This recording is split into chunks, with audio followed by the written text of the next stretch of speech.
Uh-oh. What the hell? What the hell are you doing? What the hell am I doing over here? Yeah. Whatever. OBS weird sometimes. I don't know. Me. Anyway. New route today. At least the route I want to do today.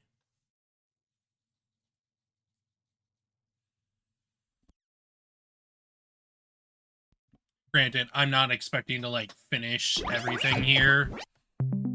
Given we're, like, basically starting at the start of the damn timeline again. But, like, I want to at least, like, get through a bit of it.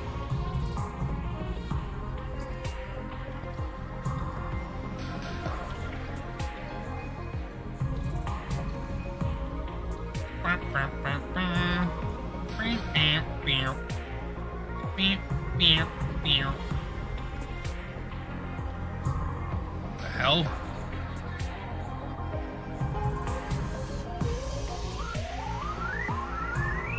Hello?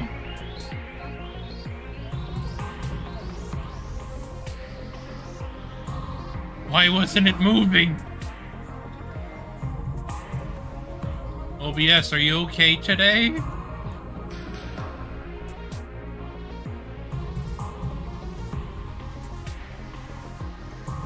We're still too big. How big is this?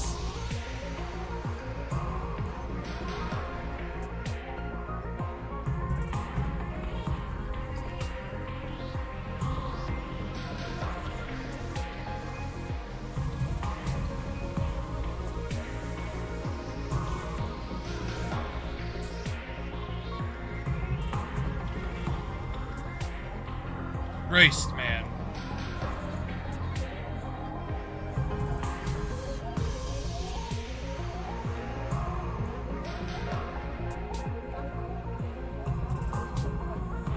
I don't know why it's so freaking big.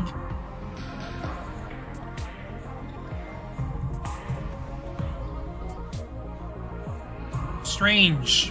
Very strange.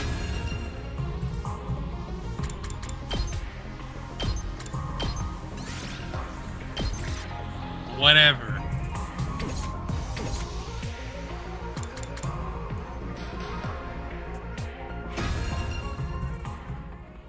Time to frickin' actually play the game.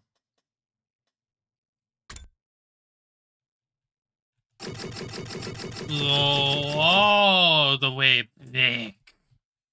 All the way.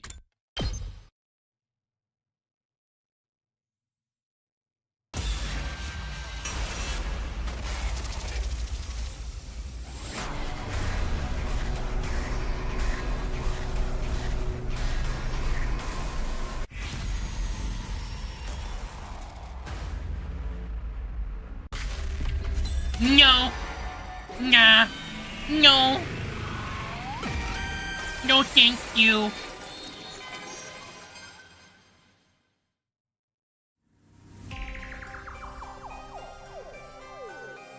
Okay, I might have to put myself a bit lower. Wah.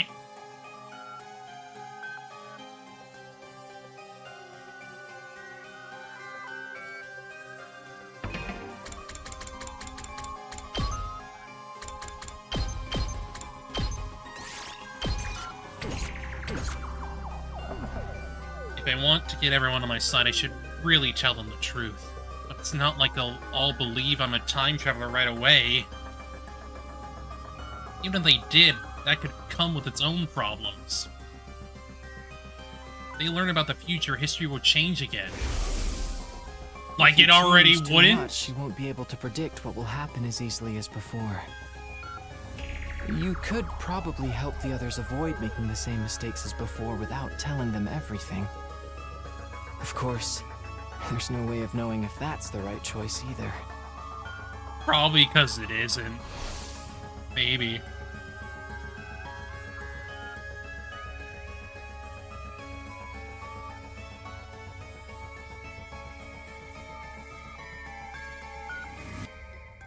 Being able to predict what will happen next is a huge advantage.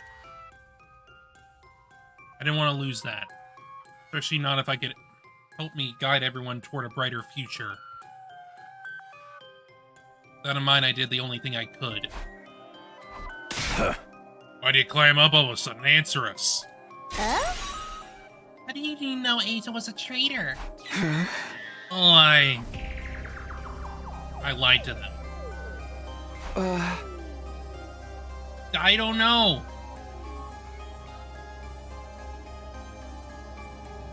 I don't know. Last time I went to Ato's room to talk to him about what we were going to do here. Just happened to see his diary left open on his desk. He'd written out his whole plan in it. What? Oh, that's not what you told. I gave Serenity a sharp look. Hope that he would see the message in my eyes. I'll explain later. Anyway, that's how I found out what Ato was up to. And exchanged dubious glances. They clearly weren't sure whether to believe me or not. Well, it's not important how you got this information. Really need to do is figure out if he really is a traitor or not. Hey, you're right. Go hear what Ato has to say about it. I agree with my dear sister. The others nodded in agreement. They all started filing out of the war room. What, don't you guys believe me? Sedea ran off after him, leaving just me and Hideko. For some reason, she was looking at me with an odd, confused expression. Why? She muttered that single solitary word to herself, then left. Did she say why? Why what? Whatever, I'd better go after the others myself. They said they were going to talk to Ato. That means they're heading for the courtyard. Yay! Oh. Fine, found Sid waiting for me in the hallway. I thought about it and realized there was no need for me to get involved. It's no skin on my nose that others want to get Atsuki's side of the story. What's he gonna tell him? You're being tricked? Sire and Takumi are lying to you? Even he did say something like that, he got no evidence to back it up. I, on the other hand, have footage of this sudden change in the meter and everything he said last night. Let him talk if they want. You and I have other things to discuss. Let me guess. You want to know why I didn't tell them the truth? That's right. I explained my thought process to Serenity. Everyone found out about what was coming, the future would change again. To maintain the advantage my foreknowledge gave me, I decided I'd keep them in the dark for now. Did you come back because you wanted to change the future, though? Yeah, but to a future where all of us survive. If I can't do that, there's no point in any of this. I want to be the light that guides us toward the future. I see, in other words. Your ultimate objective is for everyone to watch the final attack together with smiles on their faces, yes? Not exactly. I really couldn't care less about the final attack. The other part about everyone being there right, so I just kept quiet and nodded. I like it. Your and Grace's and mine match up perfectly. So what do we say we work together? I'll keep it a secret on the others that you came from the future. If it'll help the SDU function more efficiently, I'll more than happy to practice a little deception. Thanks. I appreciate it. One more thing. How much do you know about our mission here exactly? So I told Sedea how things went down during my original 100 days at the Academy. Starting with what happened when I went to second to last and met Nigo and the other team members. Then the revelations that followed.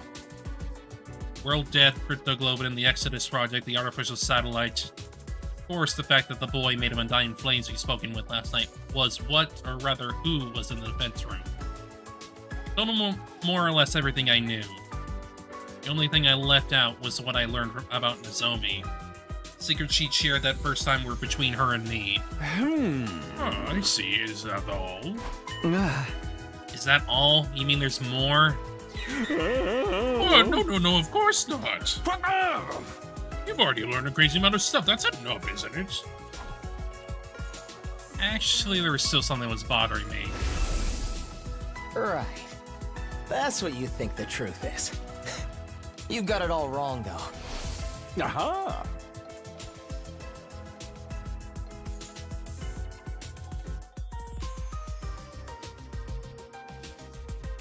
Anyway, I better get going. I'll pretend like we never had this conversation, all sneaky like. Sneaky, incognito, reliable, ethical, inside man. That's me. Said I heard a way looking more suspicious than sneaky. Because you can't frickin' be sneaky! Really not know the whole truth yet? Was Eito right? Even if he was, it's no use asking him now. Version of him has only been here for 3 days. He doesn't know all the things he told me in the defense room back then. Still, though. Maybe I'll go talk to him anyway. Everyone else is probably there already.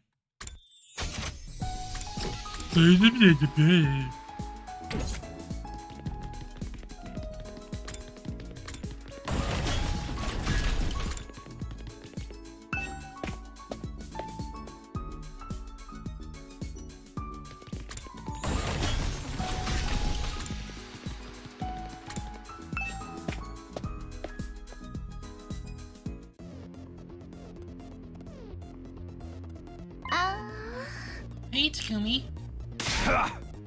Eito fessed up already. He told us everything. Hey, said we look like a bunch of freaking monsters to him. Maybe that's actually a compliment. Hardly a promotion, in fact. Most of the time I'm more on the level of something a monster would leave in its litter box. You're monster poop, but that's interesting in a whole different way. Huh? His hatred of mankind seems to be real deal at any rate. Huh? He even said we should all be destroyed. It all lines up with what you and Side told us. What are we gonna do with him now? Chuck him in a barrel of used needles and see what he catches? What do you think we should do, Hiriko? Oh yes, you've been awfully quiet today, Miss Shizuhara. Something on your mind? No, not really. Those eyes toward to me, almost like she was watching to see how I'd handle this. I'll go along with whatever you say, Mr. Hiriko. Would you like his appendix? I'll bring it to you on a silver platter. Huh? Why just the appendix? Oh. I'll lead assistant to Takumi. Huh? Oh. You're the one who stopped Eito last night. Oh. You could have killed him then, but you didn't. Oh. I can only assume you had a good reason for sparing him. Honestly, I don't think I did. Just didn't feel right to kill another human being in cold blood. I don't know, though. Was that really all there was to it? Yeah, I know an innocent of a pile of monster poop like me has no right to weigh in on this. I think we should let Eito live, too. He's really smart. If we play our cards right, he might be useful to us. We gotta respect life too. Even soup stock carries the soul of the veggies used to make it. Huh? I have no idea what you're talking about. We're agreed on letting Eito live then?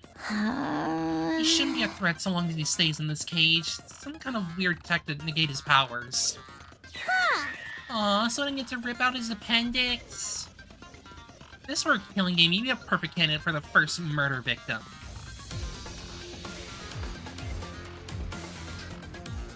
The matter was decided. Eito will be kept in his cage in the courtyard from now on. As the others left, no one spared a word for the prisoner himself. All they gave him was a brief glares of contempt. Takumi, you did come here from the future, didn't you? Huh. You seem intent on hiding it now, but that's what's going on here, isn't it? You're keeping it secret from the others. It's okay. You don't have to explain why. I can figure that part out for myself. Unlike the rest of them, I'm not an idiot. Did they tell you my story about reading your plan in your diary? Oh yes, I could tell right away that you made up some excuse. So I went along with it. I told them I really did keep a diary and that I've written down my plan to kill City with it. I played the part perfectly, if I do say so myself. Why though? What's your angle? What indeed? Maybe I just didn't want to let them in on the truth. What really happened that night is a secret between you and me now. Technically, Side and I created Wreathed in Flames No 2, but still. The creature wreathed in flames. In other words, he saw an opportunity and took it. He's holding on to this information until he can use it to his advantage. Speaking of that thing made of Undying Flames... Stop right there, I don't have to tell you anything. I'm asking the questions here. The you I fought in the future said you learned the truth about this war. A truth not even I knew. You have any idea what that could have meant? I'm not the same person you knew in that timeline. I'm as clueless as you are. Not that I wouldn't like to know why humanity is forging such an abhorrent war. Of course, you could tell me that yourself, couldn't you? I left without saying any more. I looked back just once. Eita was watching me intently, his eyes alight with intelligence and malice.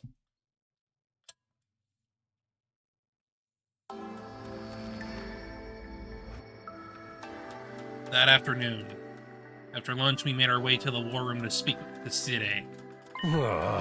Never did get a chance to get you to spill the beans about the truth this morning. You're gonna tell us, aren't you? When we asked yesterday, you said it wasn't something you could decide on your own. Yeah. Which means there's someone above you calling the shots, right? Yeah, but don't sweat it. I got permission, I'll tell you everything. Alright then.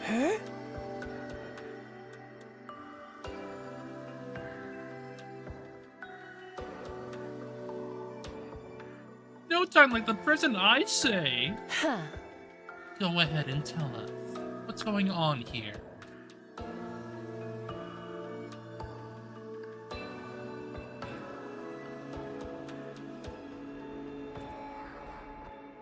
Side nodded and began his explanation. None of it was new information to me, though. Same stuff I'd learned during my first 100 days. Word that Brickle opened the Exodus Project, the artificial satellite. Boy made of Undying Flames in his physical body in the defense room. The existence of Second to Last Defense Academy and the 5 other fighters there. All felt so familiar, there was nothing there to surprise or unnerve me. Everybody else was just as shocked as I expected, though. When it was all done, they stood there dumbfounded, trying in vain to take it all in. Time Side had finished his explanation, the whole day had passed us by. So, what exactly does all that mean for us? Weren't you listening? We're about to hold a killing game. Duh. Nobody said anything about that. In other words, we need to defend the school for the next 97 days. When we do that, the missiles that the baby has been charging up will be launched. I'll attack to wipe out all remaining life. Like invaders. And that'll stop where death once and for all. It's basically like building a killing game on a worldwide MMO scale. We ain't gonna get caught up in it ourselves. Right before they attack, we'll board an escape pod. And take off into outer space. Then we'll join the rest of humanity back on the artificial satellite. I knew you guys would get it. How could you not when I explained it so well? For some reason, Hideko remained silent through all this. He used to even make eye contact with any of us. Seemed like she was thinking hard about something. And this explanation has helped elevate your will to fight to a whole new level, am I right? Hell yeah, I'm ready for this. Let's kill a whole bunch of invaders. Yeah. Yeah, you convinced me it means making it back to the settle alive, then I'm in. I'll give it my best shot. I need a couple of barf bags, though. I'll wait, too. I'll do whatever it takes to protect my dear brother. What? But sister dearest! Don't try to stop me. You can say what you want, but my mind's made up. Huh? I don't think I've ever heard you speak so forcefully. I guess that's that, then. How about you, Shoma? Honestly, I don't think a festering dung beetle like me will be any real use.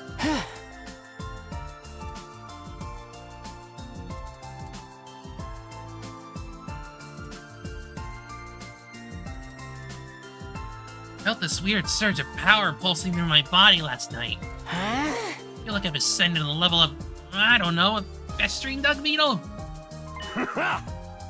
Yeah, man, that's the spirit. Yumi, Hideko, you two have been fighting right from the start, so I guess there's no point in asking you, huh? We'll be fighting with the full team in our next offensive battle, then. Seems that way. Let's all work together and wipe out those rotten invaders. Oh yeah, I'm really feeling it now. Hooray! Come on, let's do a motivational cheer to celebrate. All together now. Special Defense Unit, best in the world, indestructible and undefeated. Never lose, never yield. Special Defense Unit, fight on! Yay! Let's kill an entire species. An entire world.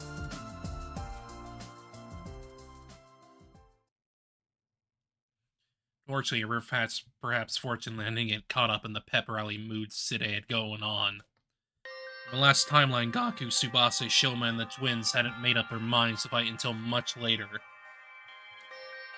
Hearing the truth really motivated them that much? Did their sudden boost in power have more to do with it, like in Shoma's case?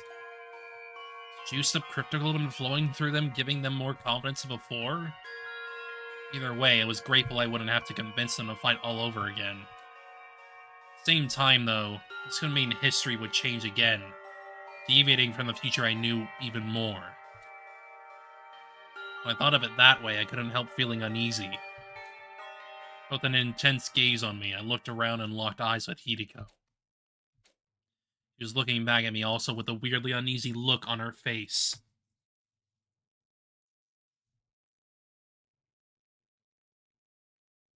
The meeting in the War Room came to a close.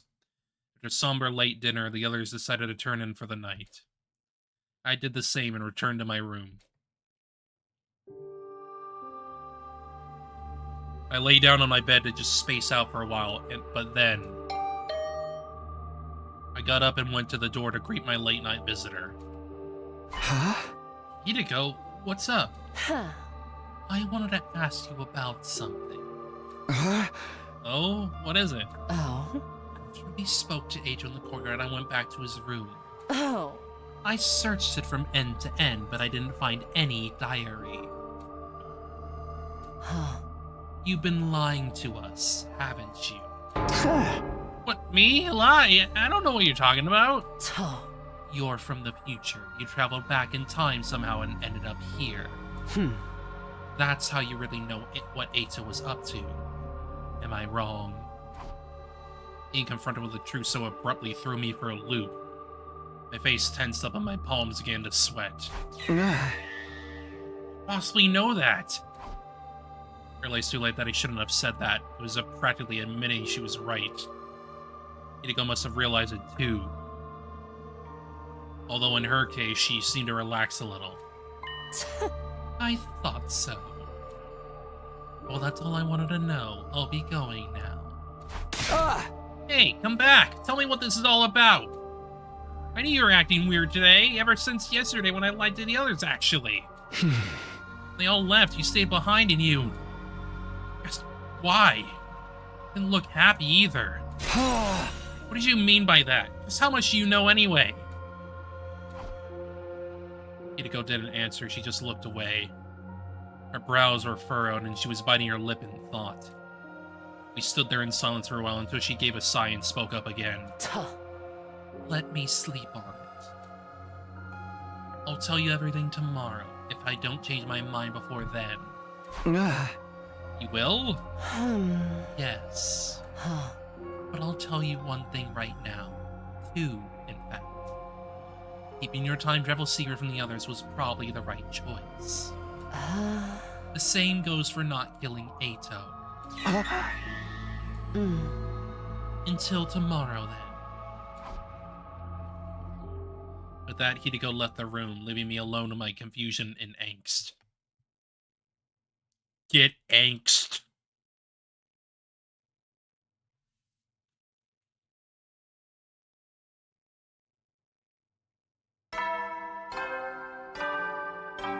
Huh?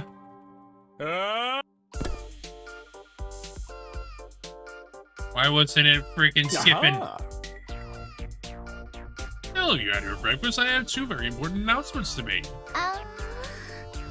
Announcements? Woohoo! First of all, I decided to give you the run of the school. Every classroom is now unlocked. I've years of planned to open them up little by little, but I was really touched by showing your determination yesterday. Yes, consider this your reward.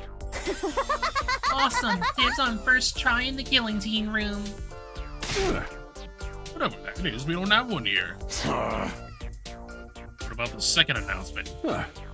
In order to make you a more efficient fighting unit, you need a team leader. The invaders have commanders, so we should have one too. And the position goes to... Seriously, you want me to be the leader? Nobody said anything yet. Yeah, besides, it's Sumino. Huh? Me?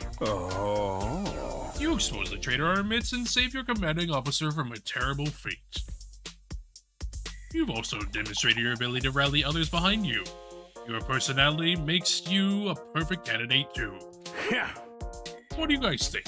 Any objections?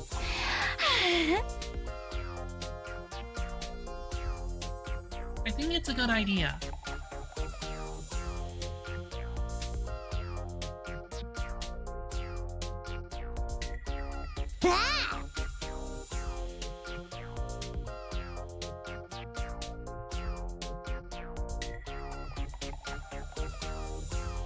Yeah, I'm fine with it. I'll cast my vote for Takumi too. Although in my case, it's probably only worth 0.001% of a normal vote. Oh, hi. Hi, Darth. How you doing? I didn't realize. I didn't realize you were here for a second. Oops. Anyway, hope you're... I'm glad you're having good. I'm glad you're good. Thank you. I'll try to do what I can here. Thank you. I'll see you later. Glad to hear you're good. I'll talk to you later. Yeah. It's always a Red Ranger that leads a team in those hero shows. Takumi's got red hair, so he should do fine. My dear sister and I dress in red too, but Mr. Suno's probably the better choice. I had a vision that this would happen. Takumi will lead us all toward a brighter future.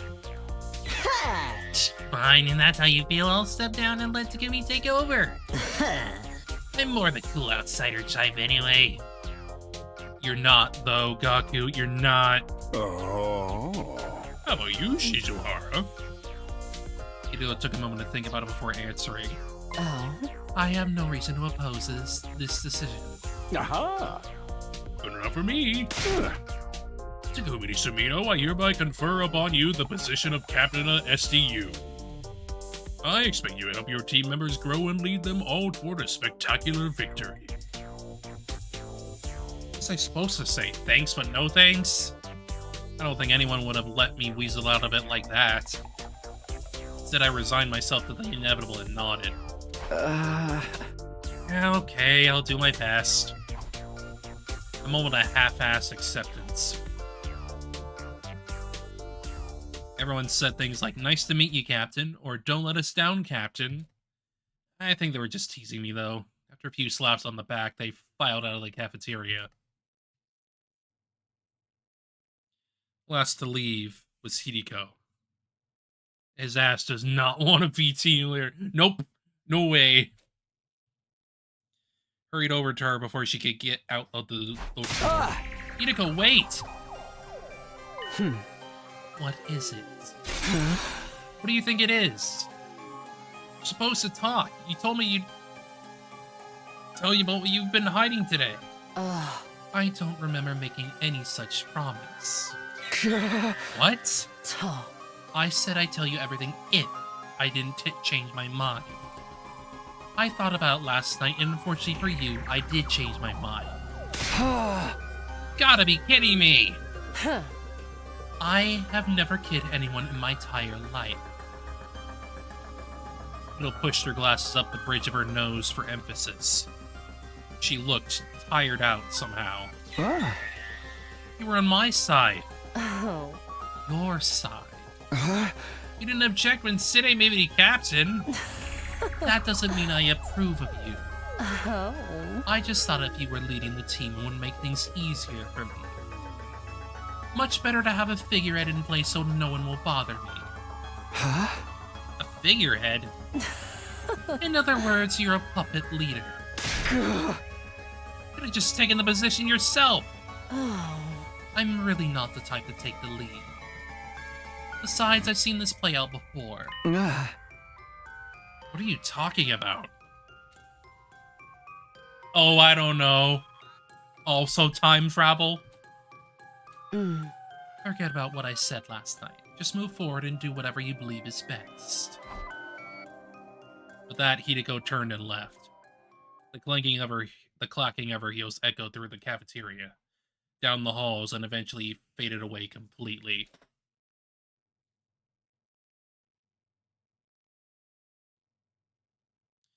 I couldn't stop thinking about what Hideko had said. How did she know I'd traveled back in time? She told me to forget all about it, but that was easier said than done. Couldn't focus on anything else. My mind kept drifting back to this mystery. I need to get the truth out of her. There had to be a way to convince her to tell me what she knew. I decided that I wanted all around the school looking for her. The time I actually found her, the sun had already started to sink below the western horizon.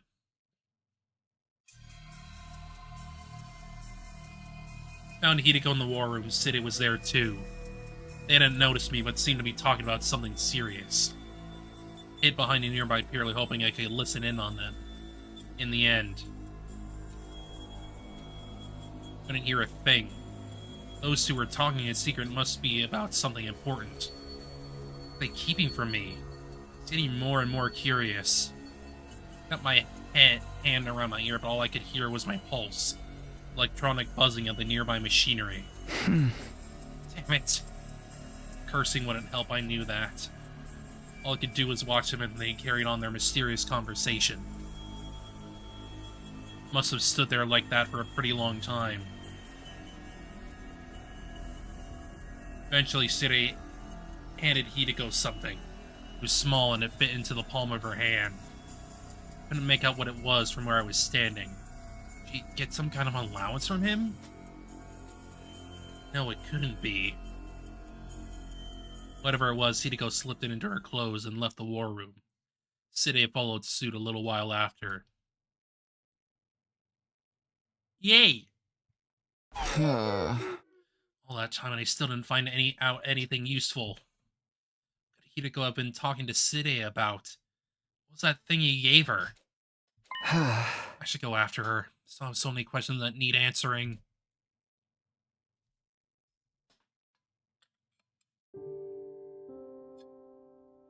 It's past 11 p.m. by the time I headed back to the roof. I was still reluctant to give up and go to the bed, though. Decided to knock on Hideko's door instead. When I got there,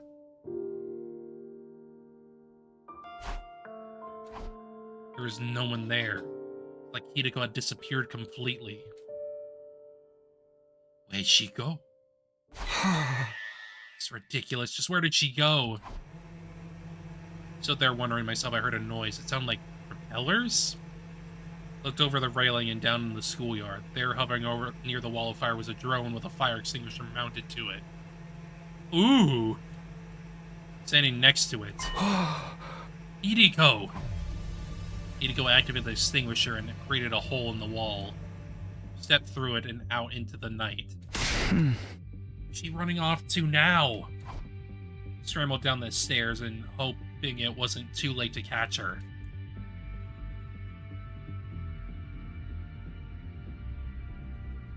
I arrived in the entrance hall, and sure enough, one of the fire extinguishers was missing. I grabbed the remaining one and headed outside. Once I was past the wall, I walked around for a while but didn't see any trace of Hideko. Huh? So I shouldn't be surprised.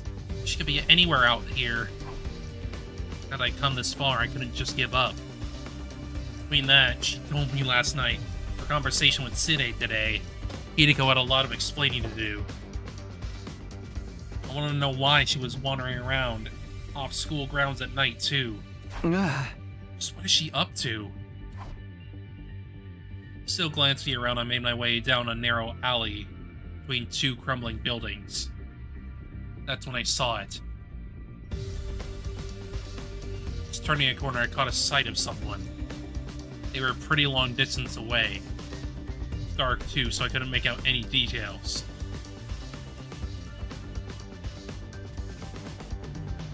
And even from behind, it was obvious enough who it was. Hideko. Standing outside the entrance to a building on the edge of the town ruins. It didn't look like a house. It was probably some kind of office or facility. Looked around her one last time before slipping inside and disappearing from view. I hurried after her. What is this place?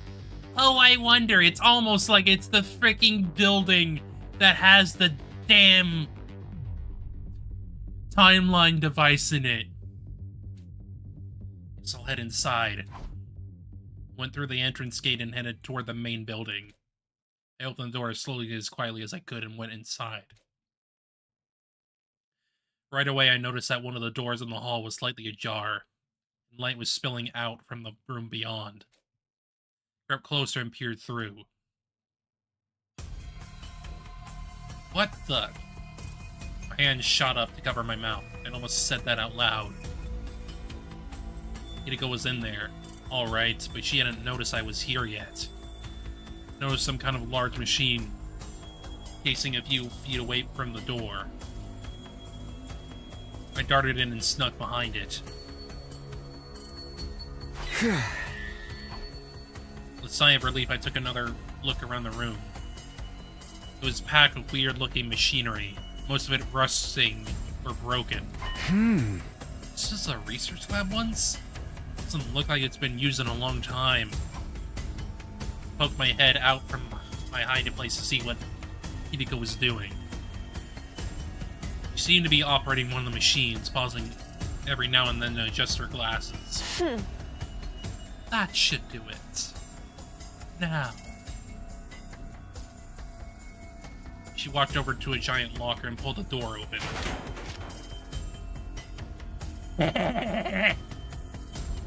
And that's where the suits come from. Inside were, well, some kind of all-body suits. Like what deep-sea divers or astronauts would wear. There were several hanging in that locker, more than 10 at least. There were helmets, too. Old-timey, heavy-looking ones. Hideko grabbed the suit and the helmet and took them out of the locker. Huh? Wait, she's not gonna change right here, is she? Thought of being here while she undressed got me I'm really nervous.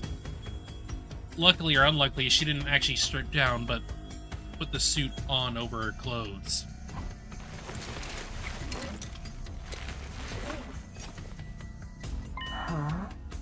There, ready to go. I'm right at a time, and I don't make the leap soon. Did you say leap? What was all that about? She's shifting! Technically. The back of the room was a control console of some kind. Hideko walked up to it and brought her fist down on a big red button. That done, she stepped up to the circular platform next to the machine. She got to the center of it and stood there. and particles of light started to fill the space around her. Oh, wait a minute! Heck? No idea what was going on. Pulse was racing. My mind was drawing a complete blank. Just one thought in my head. One thought and a rising sense of panic. It was going to disappear. Never see her again. Couldn't let that happen. Hiruko!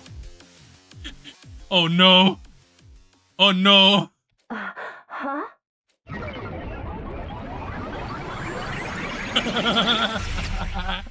Takumi!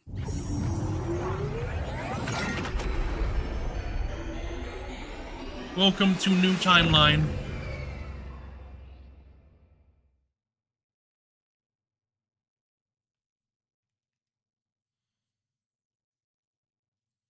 I'm not really sure what happened after that. When I came to. Ah! I see.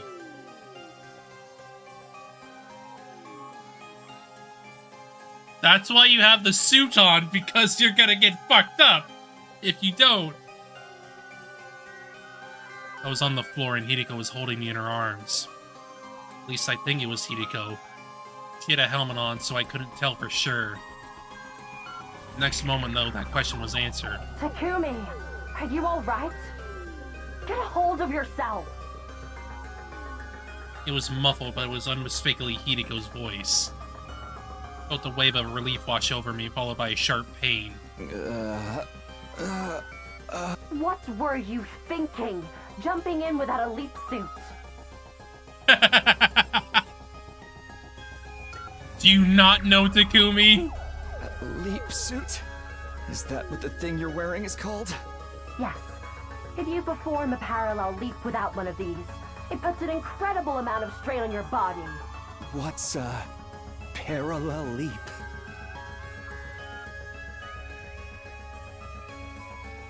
She didn't answer, and because of the helmet, I couldn't see what kind of expression she had on her face.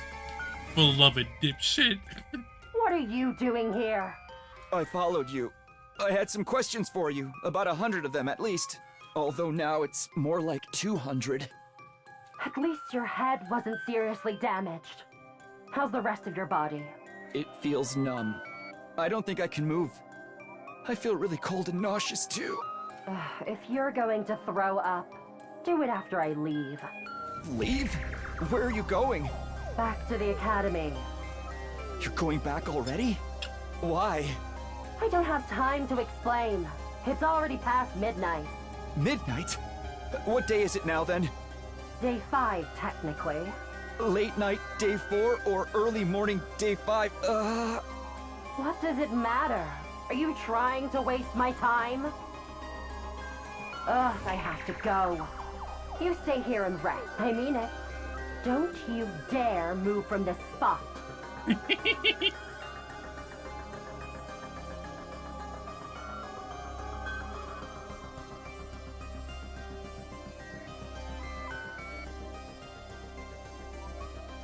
Hiko stepped away from me, made her way back to a nearby locker. Not the locker she'd taken the leap suit from, a different one. She opened the door, revealing 2 drones, both fitted with fire extinguishers. Huh? 2? That didn't seem right. Hiko used one of them to leave the school. Where did the other one come from? Oh, I don't know. I left the extinguisher I used outside, leaning against the wall. It couldn't have ended up in here somehow, could it? That's because you're not in the same frickin' timeline, boyo. While I was still trying to make sense of everything, Hideko grabbed one of the machines and rushed out the door, still wearing her leap suit.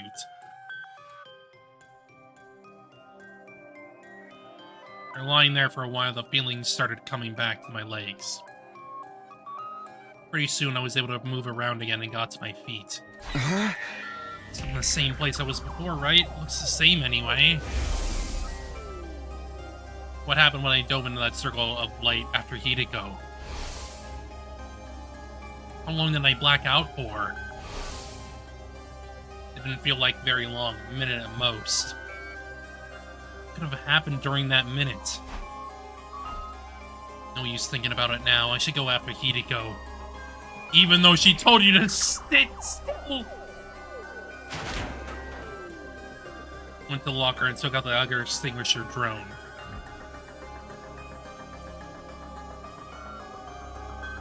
Pain hadn't completely faded yet, but I pushed through it and made my way outside.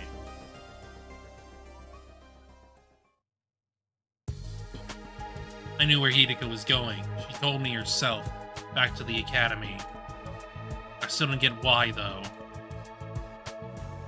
Hideko had left the school in the dead of night, went to a weird research lab, and right back to the school again. What was she doing? What was that all for? I kept pondering these questions as I made my way through the ruins. Eventually, I came inside of familiar territory. LDA, standing there just like I'd left it.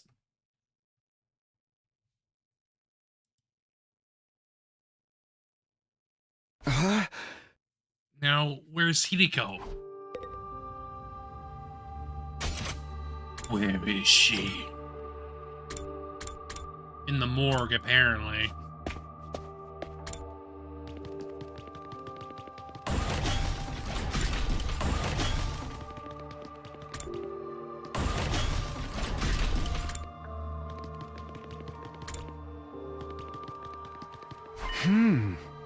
Isn't this classroom usually locked? I can get inside now.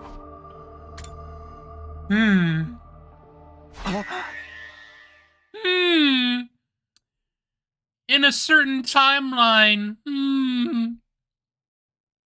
What is that? Several desks were lined up in the strange classroom. There was something lying on top of one of them.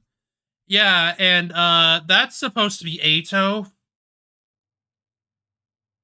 Because on the other branch, that's supposed to be Ato. We're in a timeline where Ato is dead. Something vaguely human-shaped under a white sheet. I slowly walked up to it. Yeah, basically. Grabbed the white sheet and pulled it off.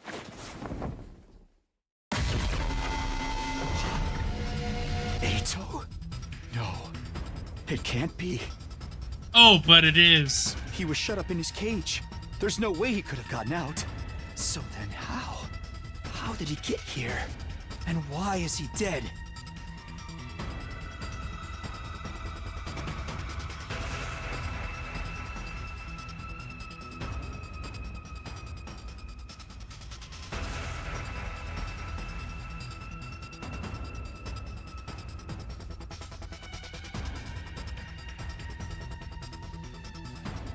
Alright. Before I could do anything, a loud noise erupted from somewhere else in the school. Sounded like it came from above me. Confused and bewildered, I rushed into the hall and up the stairs.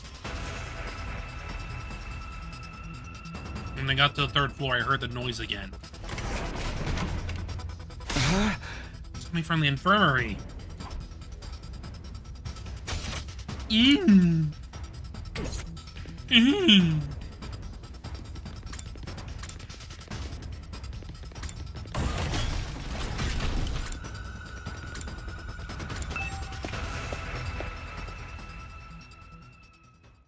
Somebody was collapsed in one corner of the room. She still had the weird suit on, but her helmet was gone now. I could see her face clearly. It was Hideko. Scrambled over to her and popped her up, just like she'd done for me earlier. Hideko, are you okay? Come on, hang in there.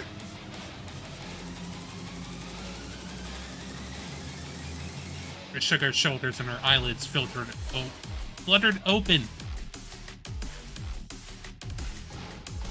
When she saw me, her eyes went wide with shock. And for some reason, she kicked me in the stomach.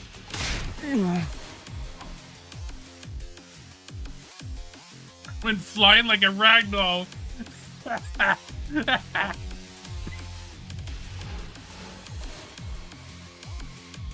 Good.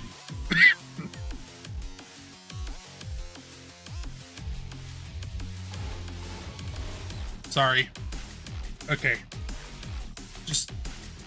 That had to feel good as fuck for Hideko. Yeah. Yeah. Just... BAM! I smacked into a corpse recovery drone and fell to the ground with a clatter. That wasn't the end of it either. When I looked up, Hideko was standing right in front of me. She reached down and began squeezing my neck hard. Felt like she was trying to wrench my head clean off. Hideko, what are you doing? Please, stop it! Tried to pry her hands off me, but I wasn't strong enough. Whatever happened, the research facility had taken too much of a toll on me. Please, Hideko! At this rate, I'm really gonna... I never got to finish. Next moment, I blacked out completely.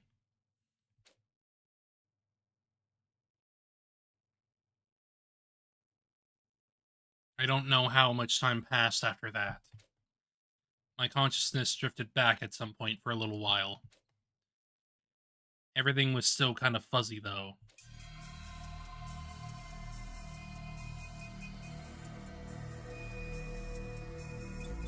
My vision was blurry. It was hard to make out what was going on around me. I had the vague impression of someone standing in front of the revival-matic. It was Hideko. There was a corpse recovery drone on the floor next to her. Somebody inside? Really couldn't tell from where I was.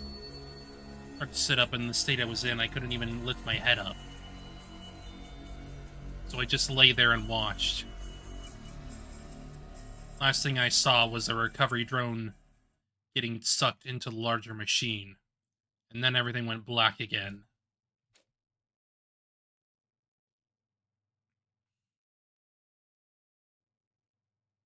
The next time I woke up, it was a lot more sudden and more violent. Get the fuck up, Takumi. I was on my feet, forced to stand with my arms held behind my back. Don't tell me, what was all that just an act? People too tell me I've an act for inhabiting a character. Sure fooled me. It's me. I was Hideko all along. Yeah, I know. Looked over at the revival-matic. It was empty. Drone from before was gone. I only wish it was just a play. Maybe we could rewrite the script so I wouldn't make such a terrible mistake. A mistake? I couldn't save him. I had no idea what Hideko was talking about. It felt like it would be a bad idea to press her on it. Her voice was small and fragile in a way I hadn't heard before. Well, we're done here. Let's get going. We're going back to where we belong.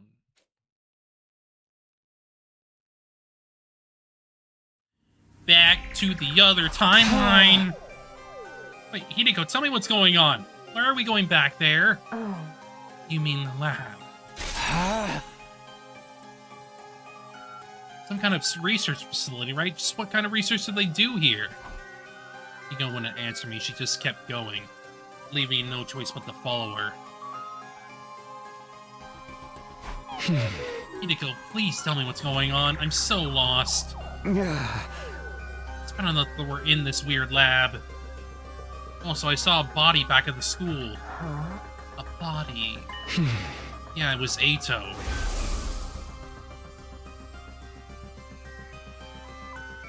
I saw him with my own two eyes. He was in a classroom on the second floor. He'd been drained. He was just a dried up husk. I see. Is that all? Aren't you shocked by that? Not especially. Seriously?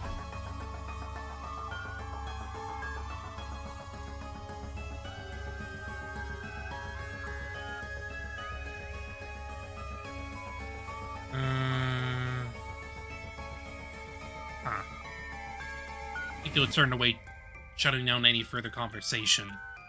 Began flipping switches and turned dials on a different pieces of machinery around the room. Trailed after her, asking question after question. But she ignored me and just kept working. Then she opened up the large locker. Put this on. It was the most she'd said to me in a while.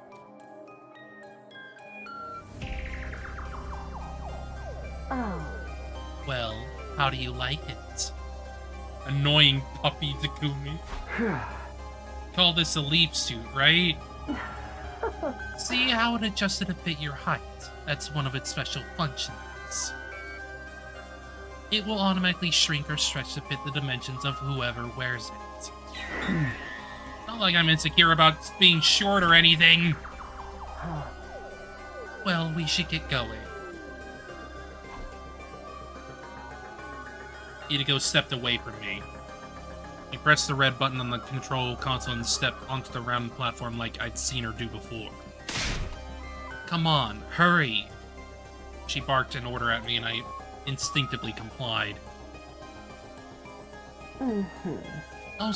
It'll start any moment now. What will? 3, 2, 1.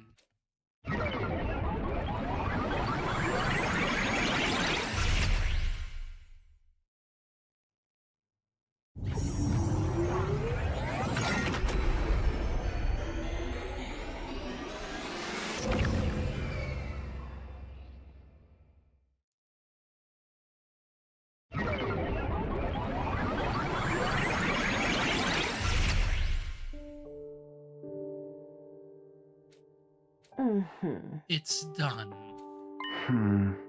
Huh? Let's head back. Huh? What? Back where? Mm-hmm. Are we going to go through this every time? Where else would we be going back to? She stepped off the platform and hung up her leap suit in the locker. I did the same, still totally at a loss about what was going on. Huh. Don't tell anyone what you've seen here today. You understand what will happen if you do, don't you? Behind her glasses, her eyes were filled with murderous intent. I gulped nervously and nodded.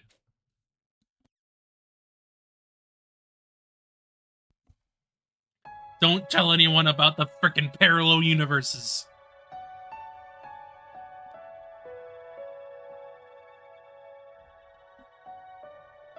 It was around 4 a.m. when we got back to the school and still dark. My list of questions I wanted to ask Hideko was fast approaching 300.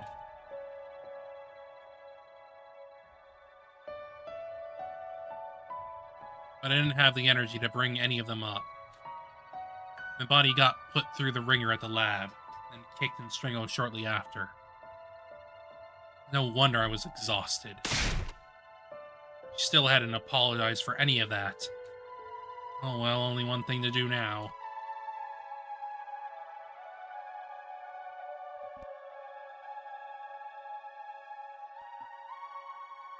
I went back to my room and fell onto my bed. All of a sudden, I felt more tired than I had in a long time. I allowed myself to relax and soon fell into a deep, deep sleep.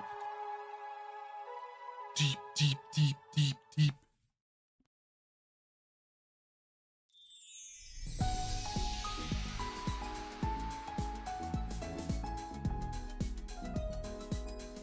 I woke up and went outside, realizing I must have slept away most of the day.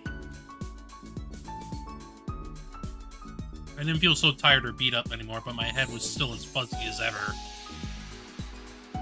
Not so much from fatigue as the 300 or so questions swirling around in my head.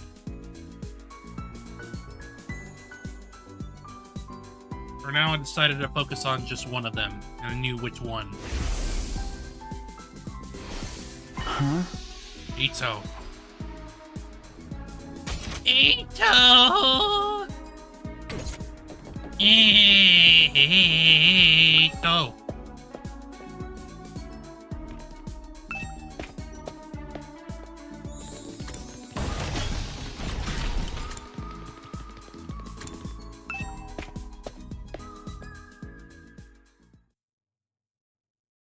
Huh? Ito here. What's the matter, Takumi? You look like you've seen a ghost. Not that I've ever seen a ghost myself or seen how you look when you've seen one. What do you think about it? Isn't that expression a little problematic? I mean, it's hardly showing proper respect toward the dead. Ha ha ha. Ha ha ha.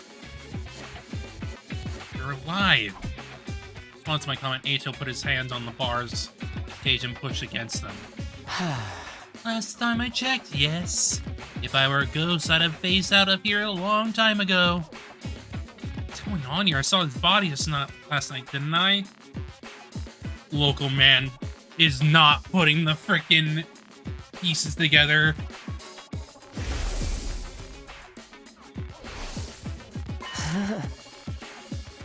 Seriously, Takumi, what's wrong? Did you come across a corpse that looked like me or something? Lamau! It's almost like he did. Quick on the uptake, as always. I barely said anything, he's figured it out already. Because it's Ato! You might not believe it, but I know how to keep a secret. I still haven't told anyone about you coming from the future. If you need someone to talk to confidentially, I'm always here. Come on, tell me what happened. Don't tell anyone what you've seen here today. You understand what will happen if you do, don't you? I knew better than to take that risk. I left without saying another word.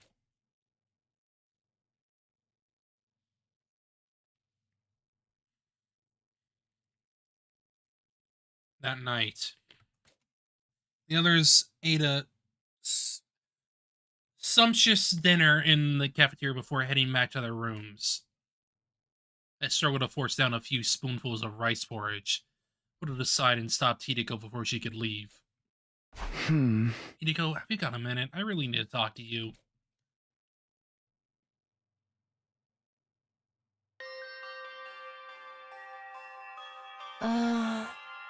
This is that classroom that's always locked. Yeah, I asked Siri to unlock it for us. Why did you bring me here? It's where I found it. It's where I saw Ato's body last night. All his blood drained out of him. He must have absorbed his cryptoglobin. AKA you! From another timeline! But then again, when I checked again today, body wasn't here, but that's not the weirdest part. Ato's still alive. He's in his cage like normal. I even spoke to him. And got to thinking, and has something to do with that weird lab, doesn't it? You mentioned something called a parallel leap before. That's what we did when we used that machine, right? Still don't really get it, but I get the feeling that's why so much just doesn't seem to add up. Hideko was silent. It wasn't all that surprising. The way she'd been acting, I didn't expect her to tell me everything just like that. Wasn't giving up. Instead, I ushered her into another room.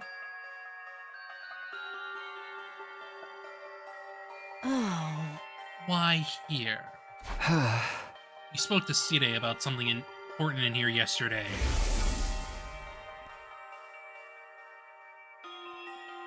You were spying on us? I'd prefer it if you didn't put it like that. Either way, it's not a pleasant habit. When you finished talking, Sire gave you something. What was it? Just some dry kombu kelp in case I got hungry. Okay, now tell me the truth. Again, no answer. I sighed, shook my head, and moved on.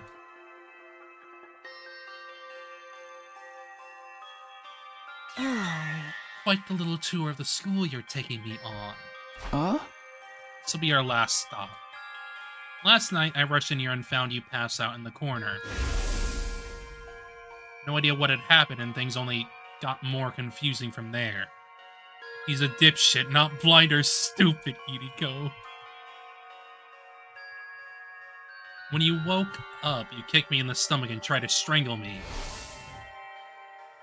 We can explain that?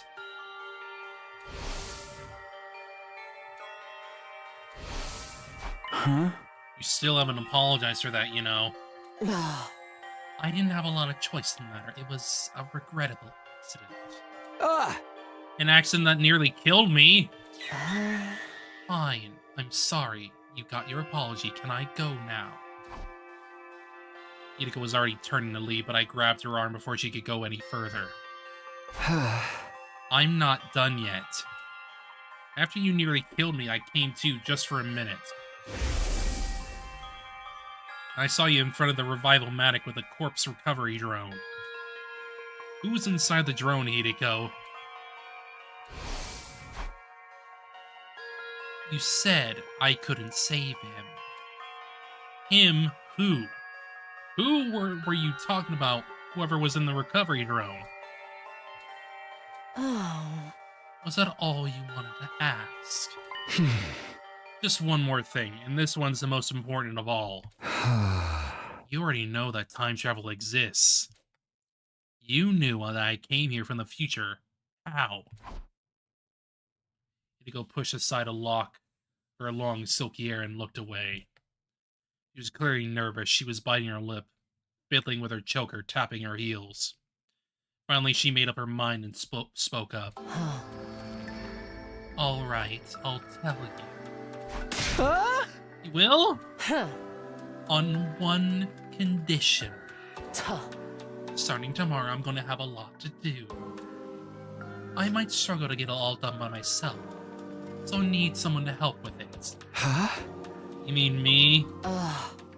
Naturally. What exactly would you want me to do? Oh. Just do as you're told. Follow my instructions. And don't ask questions. I need to be able to work in peace without stopping to explain things to you. Provided the work gets done, I'll answer all your questions on the evening of day 9. You really will this time, right? Not gonna change your mind again? I give you my word. Just so as long as you hold up your end of the bargain. Hiko looked at me dead in the eye. I met her gaze without flinching. Hey, you got yourself a deal.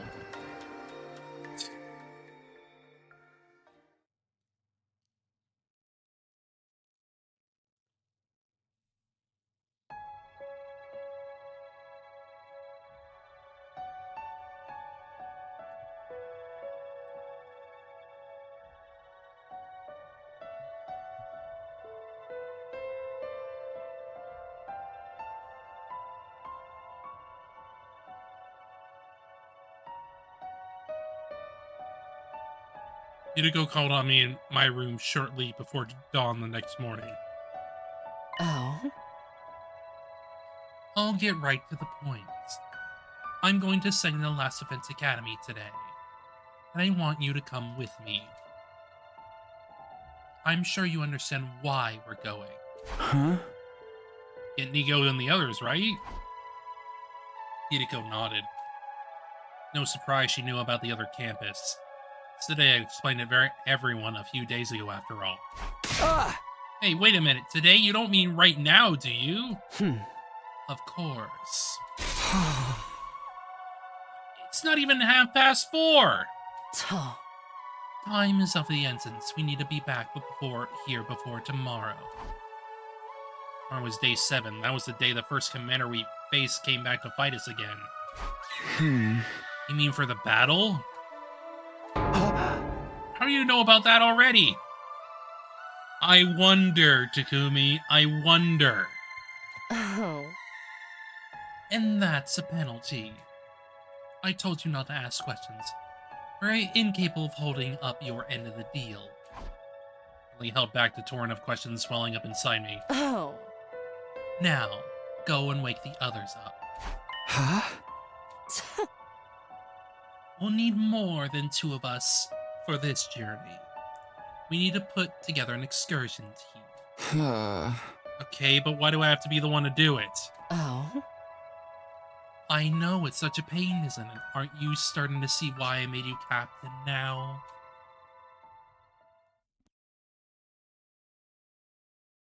You're the lapdog, Takumi. Better run things by Cide before getting the others involved. In my future, the other academy was attacked on day 10. During that battle, Moko was taken prisoner and later killed. It's better for us to avoid losing soldiers if we can help it, right? So I was thinking of going there and bringing them back here. Why so early in the day, though? Huh? Because there will be an invader attack here tomorrow. We'll have to leave soon if we want to make it back in time for that. So they put a few minutes thinking the matter over. Alright, I'll allow it. Thanks. There's just one thing worrying me, though. When the attack does come, everyone's probably going to ask how I knew about it. We're deciding not to tell them about the time travel, so... Aha! Don't sweat it, I'll come up with something.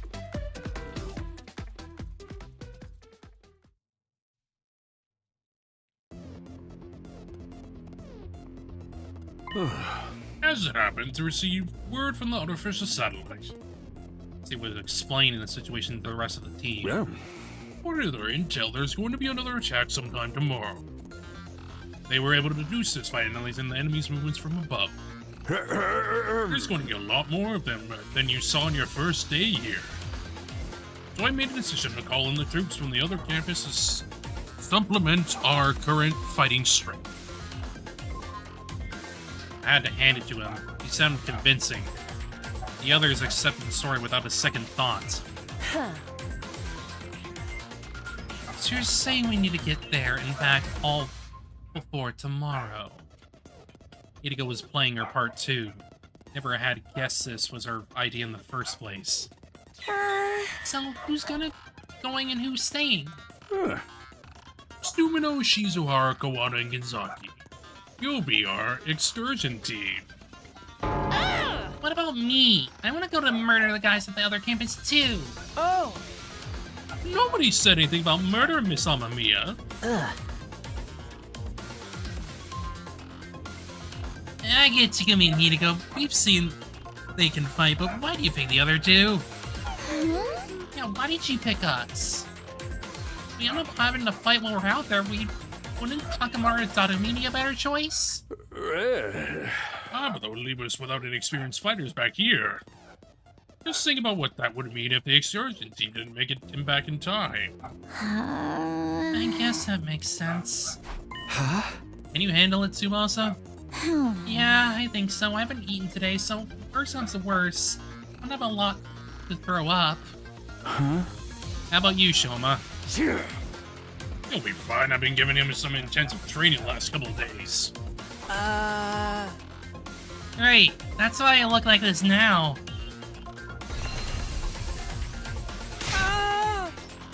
Yep, there it is.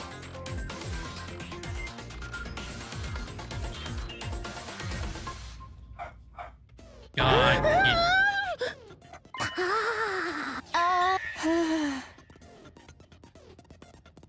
I can even control it now. If I relax a little, I go back to normal.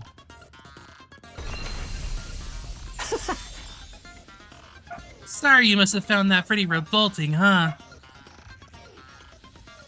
Nobody spoke. We were all still in shock. Well, not all of us. Shoma himself was fine. Takamaru, since he's been the one training him, also.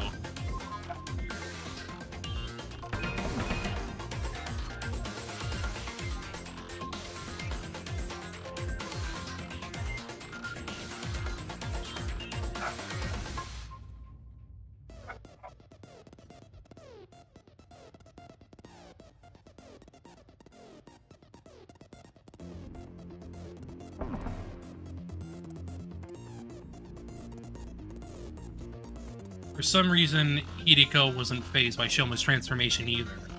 Almost as if she'd seen it before. Anyway, you don't have to worry about me. I'll do my best to be useful in my own trashy way. You guys remember when I mentioned feeling a surge of power before? Y'all felt that too, right? We all nodded. I get the feeling we can do great things with this power. The flow of time is by nature breaking that rule, and By going back in time, I've broken that absolute law.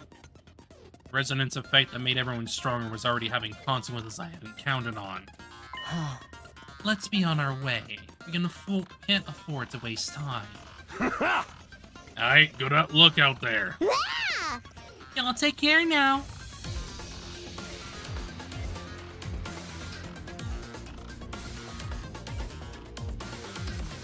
Then the members of our excursion team went to the war room for an additional briefing with some Sire. Apparently there was a shortcut we could take by putting out flames in strategic places. This route would cut down our journey time considerably. It still wasn't the kind of round trip we would make in a couple of hours, though. If we made it back before sunset, that would be enough for me.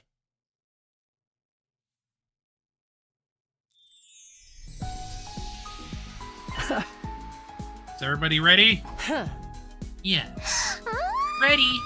I don't know. We'll take good care of the place while you're gone. And let's go.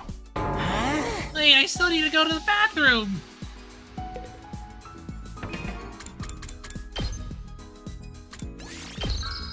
Alright, I'm gonna be right back. Oh wait, hang on. Oops.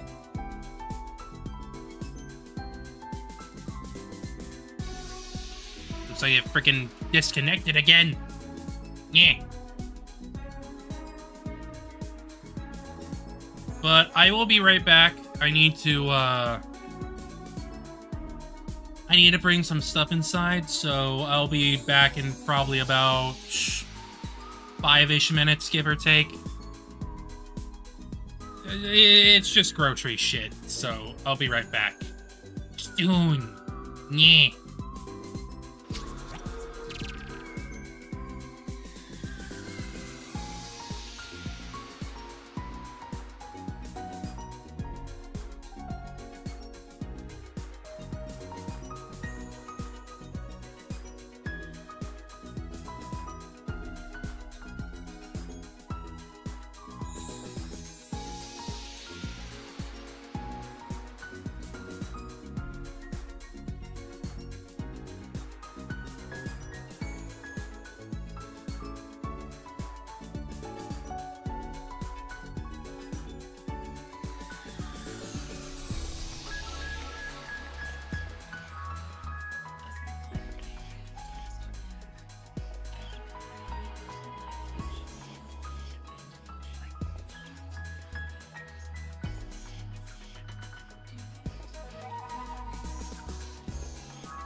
Okay. We seem to be good to go now. Anyway, I checked what was going on, and it looks like the freaking window just... Everything freaking changed for some reason. The scale was off for whatever reason. I don't know. I don't know what the fuck happened there. Whatever. We're fine now.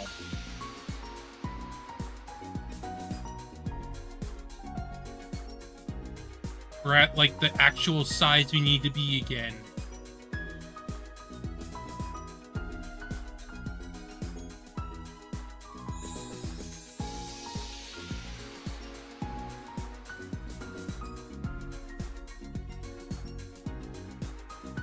Okay. Back to all this.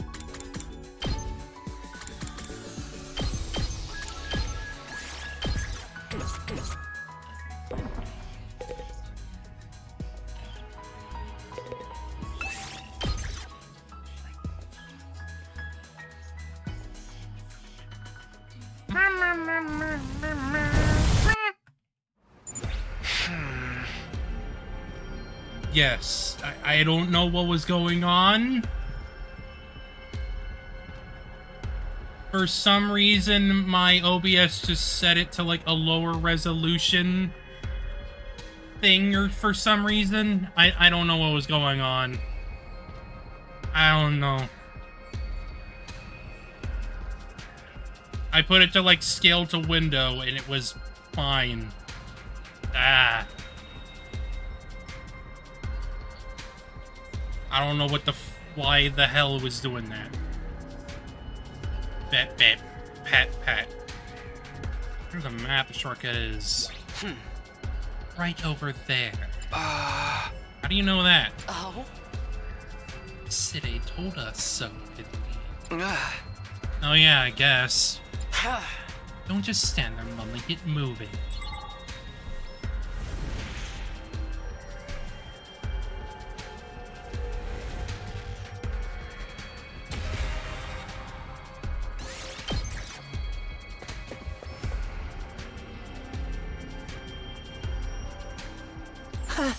You finally made it. That's second to the last Defense Academy. That's it, no doubt about it. Talking like you've been here before. 'Cause she has. I thought I told you not to ask questions. Do you want another penalty? Penalty?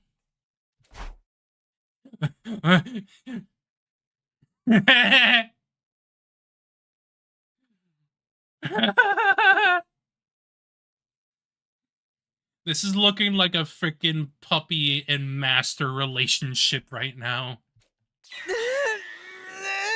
If we have bathrooms, I'm ready to burst. Shoma dashed out toward the school and disappeared inside. Could have just gone on the way here. He probably can't go outdoors. He strikes me as the delicate type. Then as the rest of us got closer, I saw her. Tomi! Pulse started racing. My breathing got heavier. Felt an uncontrollable burning in my chest. Tomi was alive. She was alive again and right here in front of me. I don't think I almost reached out to touch her. But I fought that impulse and pulled it back. Right, that's right. This was the moment I've been waiting for, the whole reason I made this trip. It wasn't because Hideko told me to. Even if she hadn't, I'd have insisted on coming anyway. It was all to see Nozomi again. This time I'd do whatever it took to protect her. You must be Takumi, right? Huh? And you two are Hideko and Tsubasa? I don't understand. How do you know our names? Because they were likely told in advance by Side. Because Nigo got the call, you know. Hideko, Tsubasa, and I shared a confused glance. Then. Oh dear, I'm most terribly sorry you weren't here to greet you. Greet us? We had to help Kyoshika get her sword out of her you-know-where.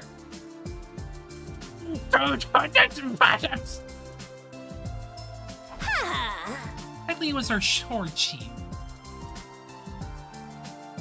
She had it stuck up her damn pussy. It was stuck in there pretty tight. Took us a while to pull it out. Her you-know-where? You don't mean... Please don't get the wrong idea. It was lodged in the drain pipe in the bathroom, that's all. Sure. Sure, Kyoshika, sure. Lady Corona thrust the whole legion with these shorts in there in a moment of impish high spirits. It was clogged. What was I supposed to do? What do you think my beloved sword is? Well, I know it's something you used to. Don't say another word. Oh, back up a minute. Can you answer a question, please? Yes, with all this coming out to greet us. See the communique from the Honorable City, you see. I mean, obviously. How else would they know?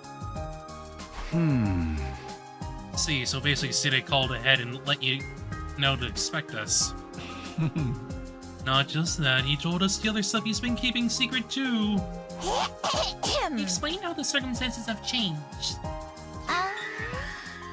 Wait, I still don't get it. City could have contacted me. Why did we have to come get you? I was only able to get in contact a few hours ago. Electronic interference has been rather fierce of late. But you know what's going on now. About the attack on Last Events Academy tomorrow. Yes, we do. That makes things easier. I wouldn't want to waste time explaining things to you. Nigo, get the school bus ready to leave. It already is. Oh. I'm afraid that I won't be joining you, though. I am unable to abandon second to last. I've been ordered to guard it with my life. Ordered by who? Was it the city person? No, these orders came from someone higher up. Nigo looked up as he said this. Huh. I don't think we got that shot before.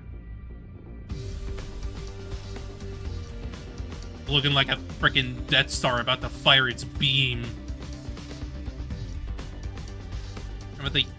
Up at the huge celestial body in the sky, lit with countless mechanical lights, their official satellite.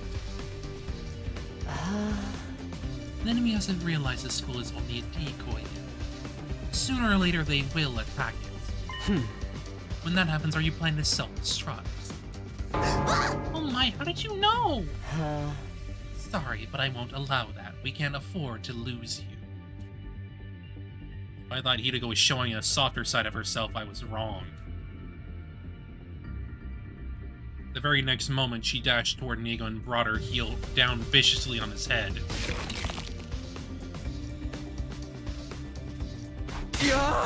What the? Oh, that was sweet. I wish I could do axe kicks like that. Okay, but the fact that she could destroy Nigo with her freaking heel. Nigo fell to the ground with a thud, still scattering sparks from the top of his head. Some part of his body was making a high-pitched, staticky whine that I've never heard before. Why did you do that? Good grief, and I thought I was the killer of this group. Don't worry, an attack like that won't destroy him. I just force him to shut down for a while. Okay, but the fact that you're able to do that with your heel, of all things. Wild. Everyone stood around, rooted to the spot, stunned into silence. Felt like we were doing that a lot today. Usually Hideko was totally unconcerned about what anyone thought of her. Now, let's get going. She picked up Nico up like he was a piece of hand luggage and began carrying him toward the parking lot where the school was waiting.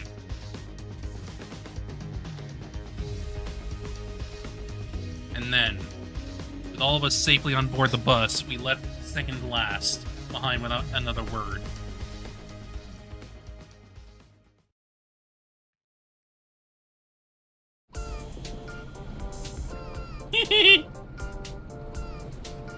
Stevie Nico. This whole episode had another 100 questions to the list of things I wanted to ask Hideko about.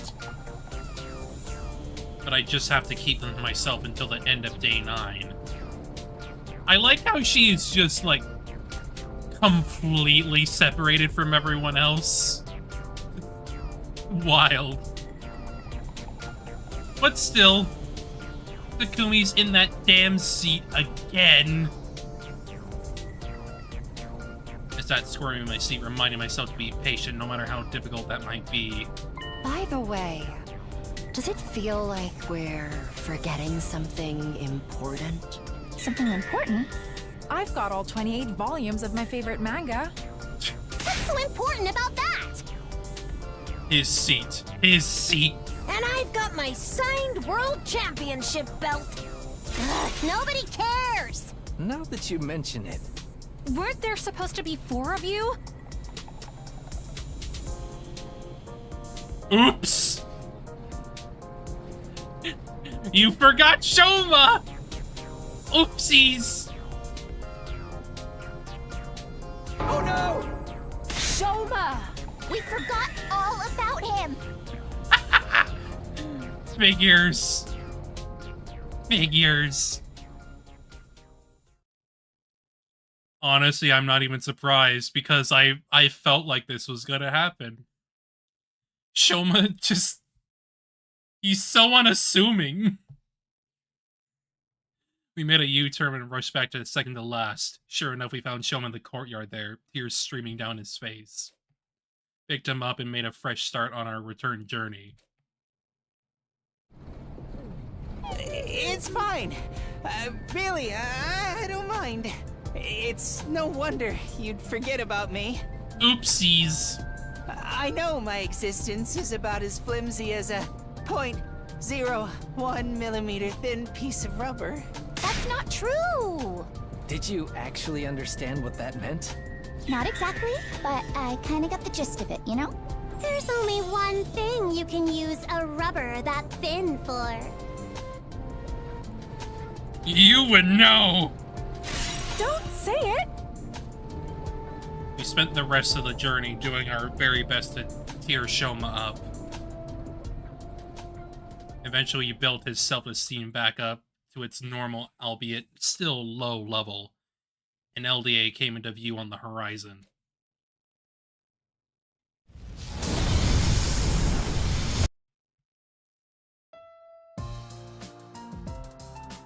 All made it back, that's relief. Were you worried about us?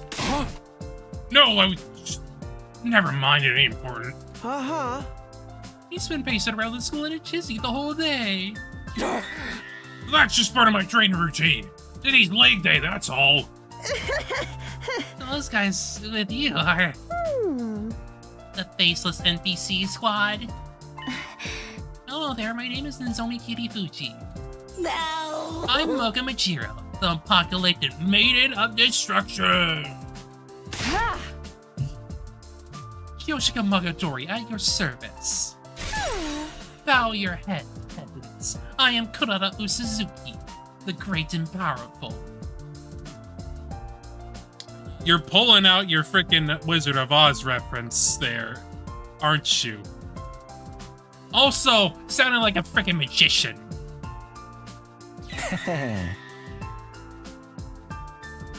And I'm Yugama Momokage, a teenage assassin, hopeless romantic, and all-around nice guy.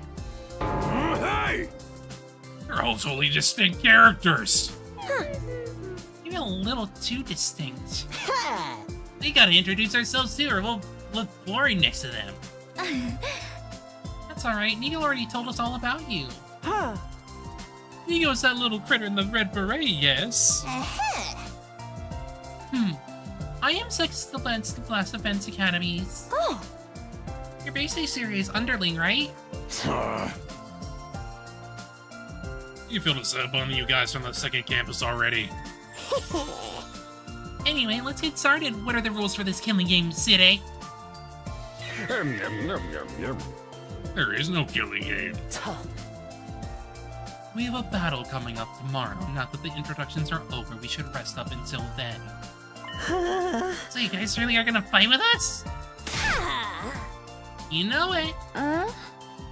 We'd scarce come all this way just to deny you now. Team from the other academy had discussed their resolve on the way over. Nigo told them all about World Death, Crypto Globe, and the Exodus Project and an artificial satellite. There were no doubt about what they had to do. From here on, we just protect the baby in the fence room until day 100, right?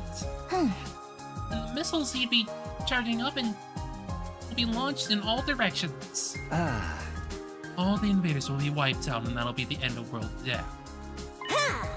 Right before we shoot off in the escape pod to meet back up with the rest of humanity on the artificial satellite.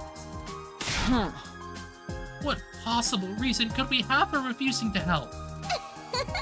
We make it through these 100 days and everyone's stories end happily. We're with you all the way. Thanks, guys. Glad to have you on board. Our team welcomed the new arrivals with open arms. Oh, it just melts my cold mental heart to see you all getting along. Those invaders won't know what hit them now. What do you guys say to another cheer? All together now. Special Defense Unit, best in the world, indestructible and undefeated. Never lose, never yield. Special Defense Unit, fight on! Yay! Kill them all! I can't put my finger on it, but something feels off. Didn't we have a lot more teething troubles getting everyone to work as a one big team last time? Well, it's not like I want everyone fighting among themselves, so I guess this is fine.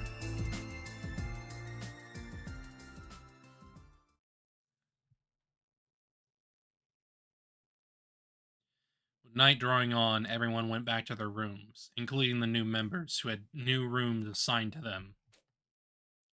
For some reason, Nozomi stayed back before the others had gone. Huh? Is something wrong? No, I just wanted to thank you for going all the trouble of coming to collect us. School was only a decoy, so we'd stay there. Sooner or later, we'd... Anyway, I really appreciate it. Get off. I haven't really done anything to deserve your thanks. If you want to thank me, do it after we make it through this, right here on day 100. I never expected you to say something like that. Sorry, too corny. Not at all, I agree. We'll pick this up again on day 100. That's right, this is what I'm here for. This is why I came back to the past. To protect Nozomi and to make sure everyone survives. This time I won't make the same mistakes. Well then, Takumi, good night. Those parting words, Nozomi left and went to her room for the night. I thought I was alone, but then I heard a noise. Huh. I turned around, but there was nobody there. Must have been my imagination. Or was it? What if it was Hideko's heels? Probably not. Still not totally convinced. I made my way to my own room. There was a faint aroma of lavender in the air. A scent that felt weirdly familiar. Lavender, you say? Lavender!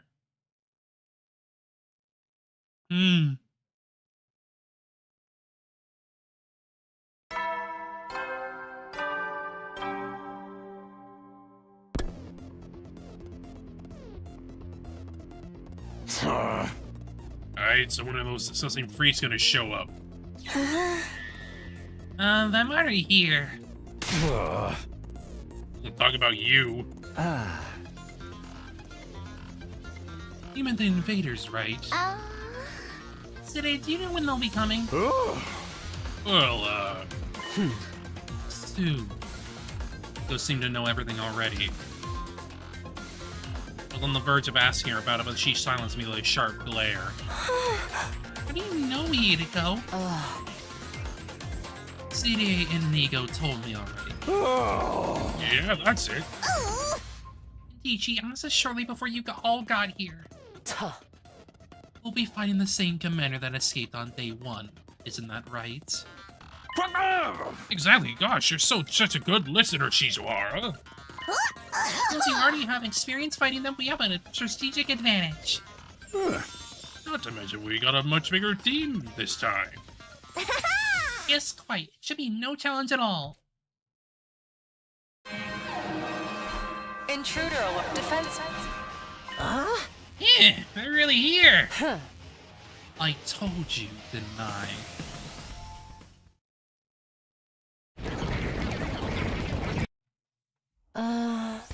Alright, Takumi, go ahead. Huh? You're our captain, aren't you? Don't you have anything to say to your team before they head out into battle? Alright, is everyone ready? You bet.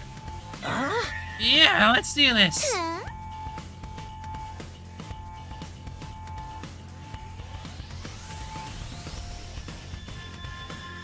I mean, I think it makes sense. It feels Uchi to me.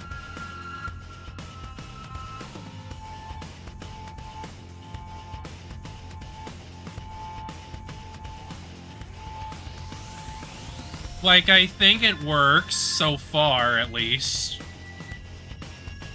It's a bit matter of fact, a bit, like, quite clear about the details, but not too much else yet. What's up with Gaku? Why are you shaking so much? Shut up, I'm just cold, that's all. I'm gonna go commando today. You could at least pretend you were trembling with anticipation or something. I took a whole bunch of anti-nausea pills, so The Holy Jamunji's sword is always ready. She longs to spill the blood of the wicked. I can go whenever. I'm just a nothing character. I'll probably get wiped out right away anyway. You're such a pessimist. You've got the apocalypse and maiden destruction looking out for you now. And this cruel prince of the underworld is ready to protect his dear sister at any cost. You're really gonna let me fight too? You made your feelings abundantly clear. I know I couldn't stop you even if you had tried. Yeah, boy. I'm ready to wash all this blood off my hands with even more blood. Let's all work together out there. Community's counting on us. This isn't just for them, but for ourselves too. We fight for our future. Oh my, this camaraderie is so touching, so moving. Not bad, I suppose. Okay, Sudo, you're in charge. Leave it to me. Come on, guys, let's do this.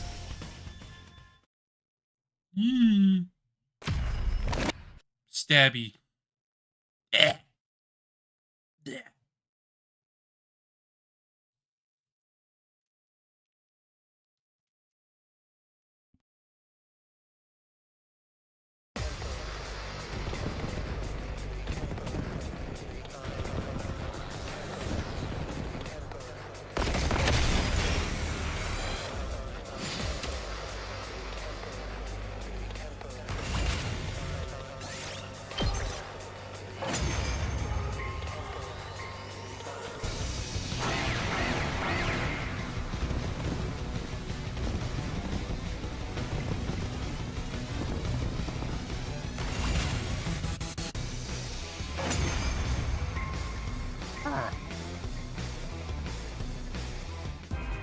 Huh?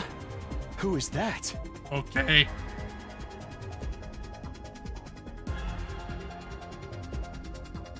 On the edge of the battlefield, walking in this fight was a figure I didn't recognize. Hi, Besh. Hi. Is that the commander you guys fought before? No, that's not him. Yeah, that guy was a straight-up giant. Maybe he's gonna transform and get big again?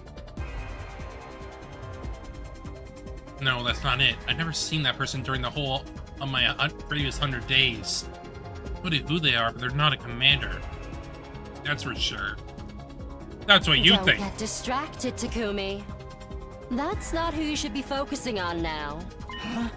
Over there. Who's this? Another party crasher? Ah, that's him, guys. Mervram! Yes.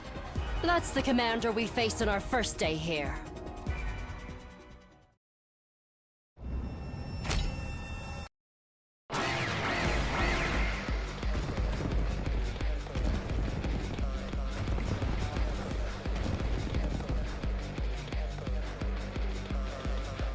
See? He transformed and got big! Told you so! You were talking about someone else when you said that. Hoodie over there hasn't done anything, though. Hoodie? Hoodie? The person in the hood, duh.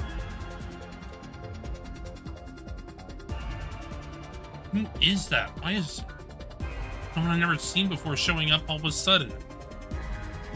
Timeline change again? I mean, it already changed. Like, it doesn't matter. It's never going to be the same. Granted, some things will remain the same. But, come on. Oh, leave them, Takumi. You're the captain now. We need you to lead. You're the captain now, boyo. I know. Everyone, concentrate your attacks on the giant commander. I believe he called himself Mervram, yes? Got it!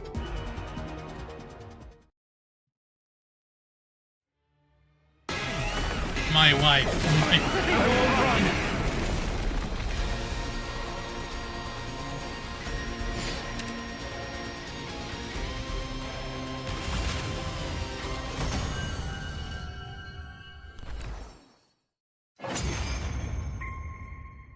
Bye, Mervram. Bye. Bye. Is it actually over this time? Did we win? Nah, Vesh is gonna take it now. Yeah. I think so. Woo! Go us! Excuse me while I go rip out that Mervram guy's appendix. Why just the appendix? Because she's obsessed with appendixes right now. Obviously. What happened to Hoodie? What happened to Hoodie? I looked around. The mysterious figure had disappeared at some point during the battle. Who was that anyway? Mayhap a simple wanderer? What do we do with this guy? He ain't dead yet. Takamura pointed to where Mervram lay on the ground, heavily injured but still breathing. Probably a good idea to put him out of his misery. I think he's trying to say something. Let me take a look. Yama knelt over the fallen commander. Quick but surprisingly thorough examination, he spoke up again. His vocal cords have been crushed. Someone must have hit him right in the throat. Oh yeah, those throat chops can really do a number on you. Believe me, I know. He's not going to be able to talk then? No, sorry. Even if he could, it's not like we can understand their language. You're wrong about that. Yes, we can. When he first showed up, he told us his name and stuff, remember? Yeah, Takumi. I am Mervram, the Paragon of Order. In the name of Order, I will strike you down. He was the one who got struck down, though. Epic fail! Yeah, so what do we do now?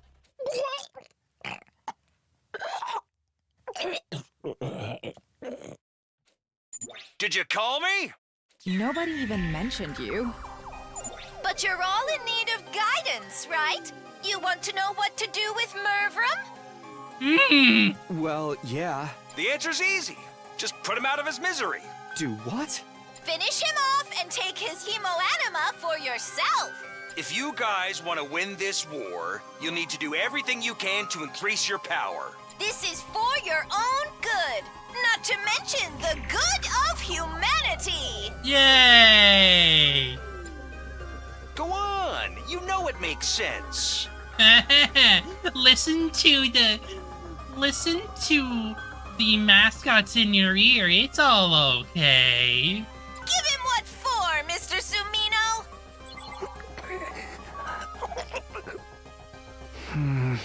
I'm for finishing him off, too. I'll let you decide who does it, Takumi. Just do as you're told.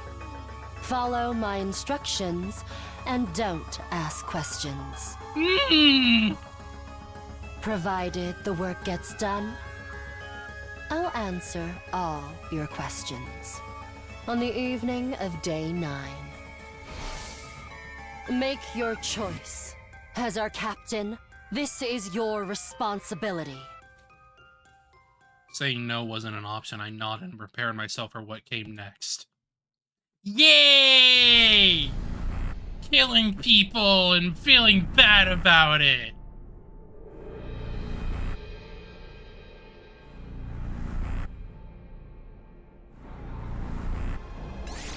All right, let me do it.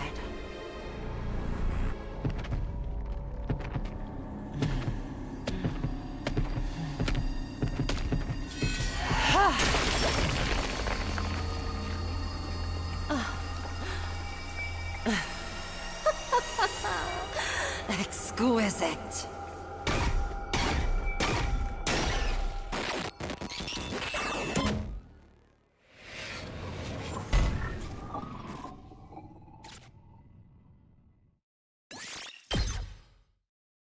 Yippee!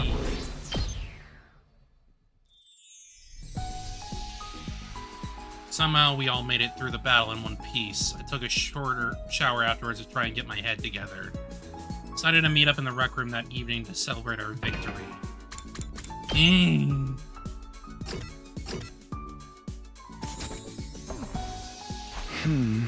little early, but maybe I'll head over there now.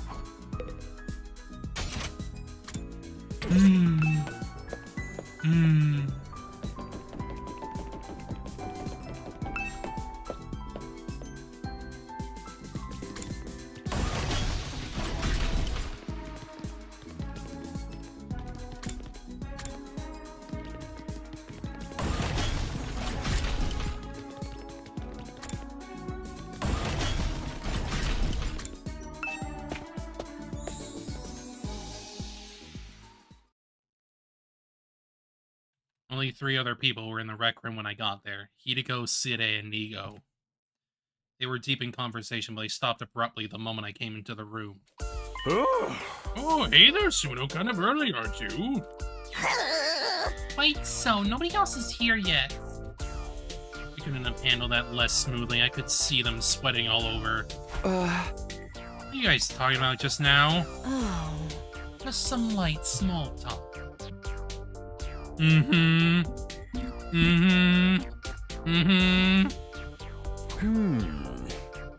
Yeah, you know, discussing our latest golf scores. Sharing tips for the best way to carve a totem pole. Before I could press them, the others arrived, and the mood was suddenly a lot more lively. Oh, Takumi, Hideko, you're here already? Huh? Side and Nigo, too. I've been thinking about this for a while, but Side and Nigo are pretty cute, aren't they? Yeah, they look like big old fennel balls. I could just eat them up. Fennel balls are cute? Not cute exactly, but still pretty fennel-tastic. Wild. Everyone's laughter echoed through the room.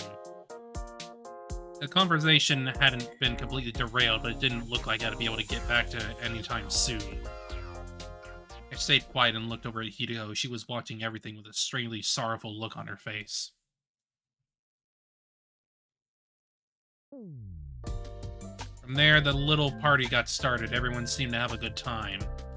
Although for me, I was just trying not to get caught up in all the doubts and questions running through my mind. still got a general idea of what everyone was talking about, though. Who killed the most enemies in battle? Who pulled off cool moves and when stuff like that? Basically complimenting each other on a job well done. I wish I could get in the mood and join in with them, but I just couldn't. My head was still filled with that uncomfortable fuzzy feeling, smothering any words of joy or celebration I might have had. At least time wasn't dragging. Before I knew it, it was getting late. Man, that battle was really something. Yes, indeed. I can't stress enough just how inspiring you all are. Now, I know you're all enjoying yourselves. But we think you should call it a night here. I feel fortunate. Must have banqueted already. What have you been drinking, Kyoshika? Something carbonated, probably. What? Then why? Fizzy drinks affect her like alcohol for some reason. How did you know that? Well, anyhow, you should all get some rest. You've got a big day tomorrow. A big day? What's happening tomorrow? Oh, didn't we tell you? You'll have to fight another defensive battle tomorrow, you see. Why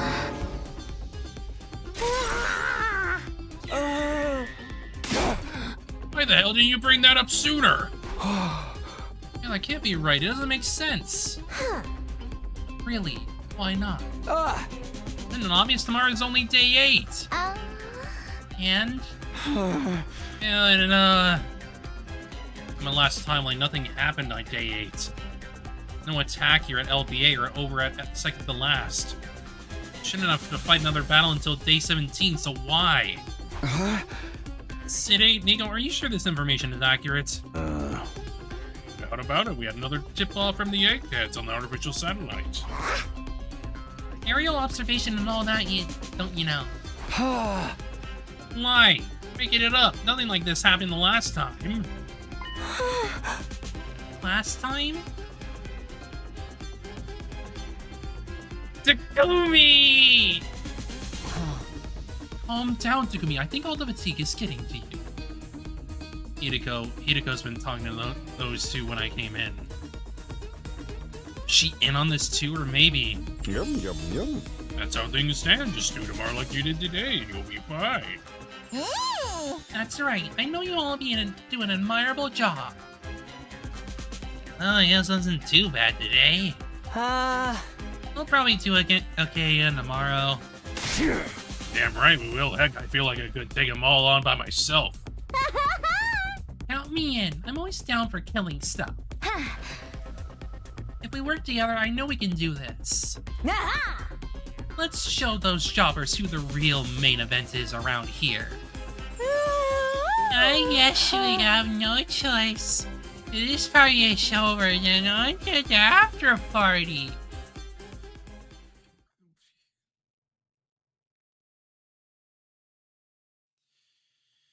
Carbonated, drunk Kyoshika. I had barely closed the door to my room when he appeared. No after party after all. Huh? You were there while all that was going on? I can send this body pretty much anywhere inside the school. You could have shown yourself then. The others could be able to see you now, kind of like how they could understand Mervum in the battle today. Yes, that's because of you coming back in time and your cryptoglobin resonating with theirs. It turns out that's affected the enemy as well.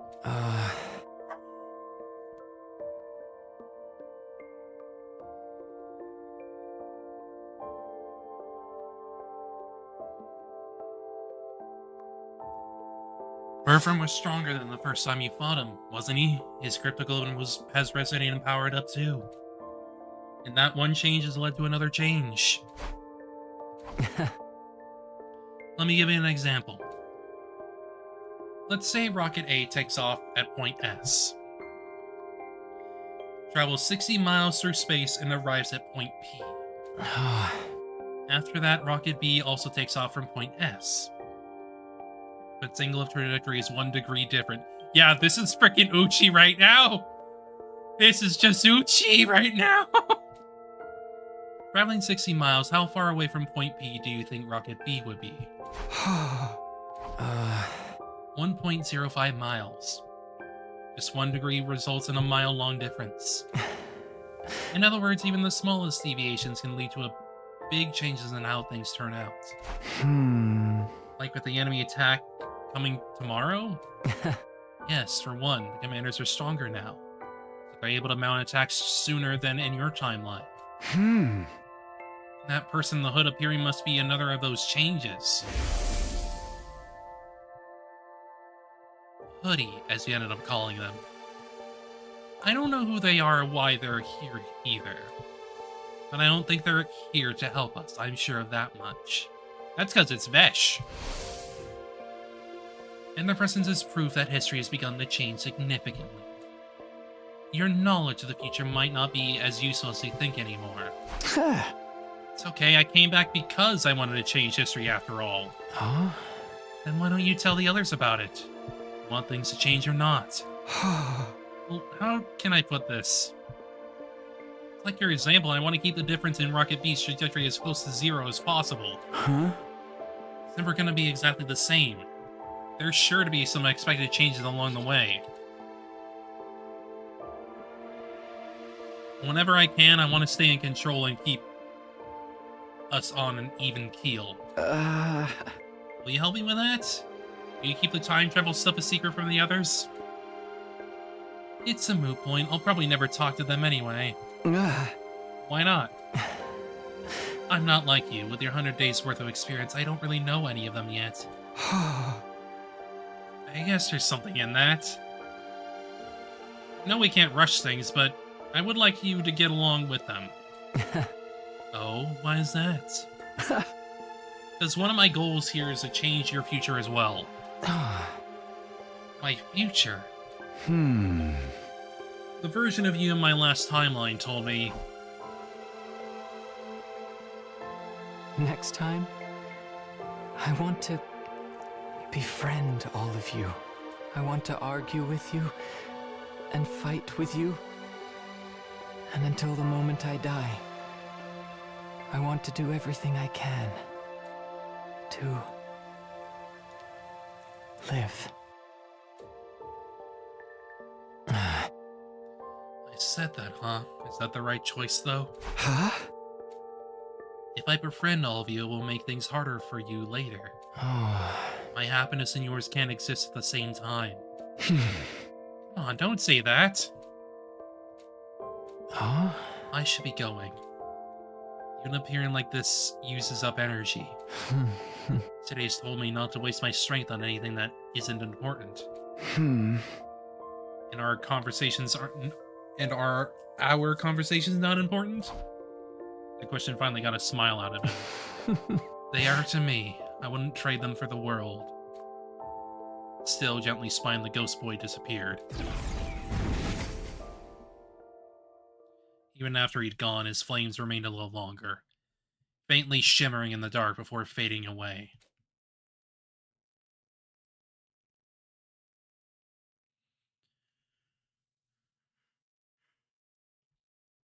D8.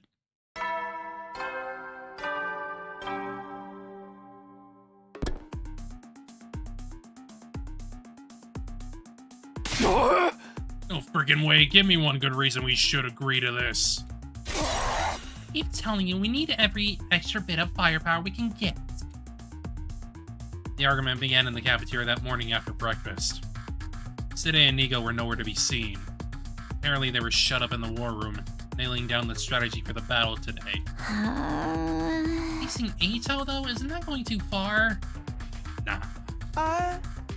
You guys are new around here, so I don't think you realize just how much Mr. Outsuki despises humanity. You don't understand if you heard it from him yourself. Actually, we spoke to him already. I went to talk to him in the cage earlier this morning. It was our first time meeting Sir Eito. Until now, we'd only heard about him. What can I say? We were more curious about what kind of guy he really was. Ugh. Yeah, so what happened? Well, he did say we look like hideous monsters.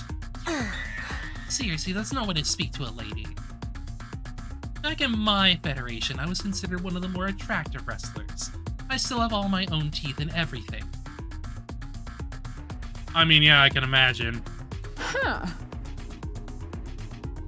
He also spoke passionately of his disdain for the evil lurking in the hearts of mankind. He said humanity deserved to be totally wiped out. How can you even think about working with someone like that?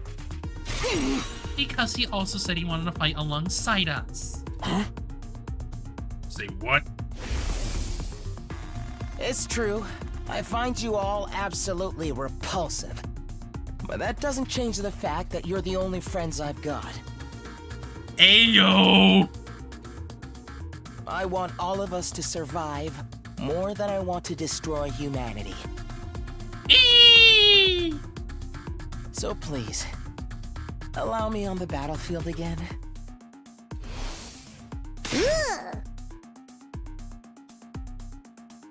Okay, but let's be real. That's the real Eito. Like, I don't know, that's definitely freaking second scenario Eito right there. You believe in that's all it took to get you on his side? Not exactly, but it doesn't seem right to keep him locked up like that. He never actually committed any serious crimes, right? Of course he did. He tried to start City. Tried and failed. You can bet he would have if he could have. To be honest, stopped him, he have succeeded. Besides, attempted murder is still a crime. Is there really murder in this case, or more like destruction of property? Either way, the punishment feels a little harsh. It'd be a different story if he'd, say, torn the team apart from the inside and killed a bunch of people. Like last time. That's actually what he did, without any of us ever knowing until it was too late. Just that no one here knows that. Not the new guys or the ones who started out here. The fact that they are even thinking about giving him another chance shows that they have no idea what he's really capable of. Sure, he's capable of being an awful freaking dude, but like at the same time, if you give him a bit of a chance, he's not that bad. They'd experienced what I have. They'd seen what he did. Seriously considering telling everyone the whole truth. Or I could. I'll kill him. Ego said that. Everyone turned to look at her. If you let Eito out, I will kill him, and then I'll kill myself. The air in the room immediately got a lot more tense. I heard someone gulp, and it echoed like a gunshot in the silence. You're not being serious, are you? Dead serious. If Eito is allowed to go free, it's all over for us. You're better off resetting the whole thing. Setting?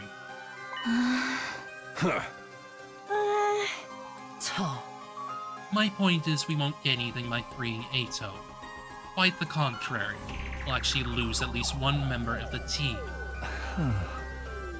Because you'll kill yourself if we let him out? No one dared to say anything. Hideko was exuding an ice-cold pressure that cowed us into silence.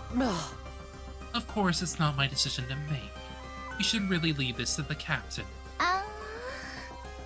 Hey, yeah, you haven't told us anything in a while, Takumi. Is something the matter? Just like that, everyone's eyes were on me. I was about to get them intimidated, though. Even if Hideko had spoken up, my mind was already made up a long time ago.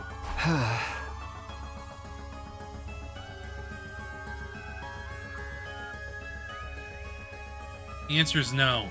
We're not letting Eito out. You can all say what you want, but I won't allow it. Not now, not ever. Members of the team who started out here all looked relieved when they heard me say that. Ones who came from the other academy looked a little disappointed, but didn't argue. Huh? Feel less strongly about it. Guess that's that.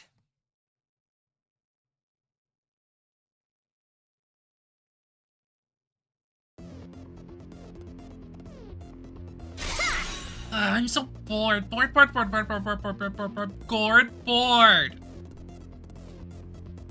Aren't they gonna make us wait? Oh! You say gourd at one point? Yes. It will be night soon. Sheesh, aren't they ever gonna get here? Real, I'm starting to get sleepy. Don't be so harsh, guys. I'm sure the enemy has a good reason for taking so long. Perhaps they missed their training and had to wait for the next one. And while we all do that, kill some time. Do what? The killing game, of course. Who wants to die first? Intruder defense. Sorry, Dunham. Looks like the killing game will have to wait. Oh, that stinks. I'll just have to kill a bunch of invaders until I feel better.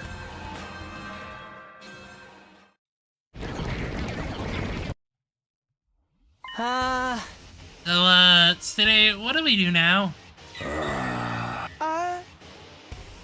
Were you and Nigo supposed to be nailing down a strategy all this time?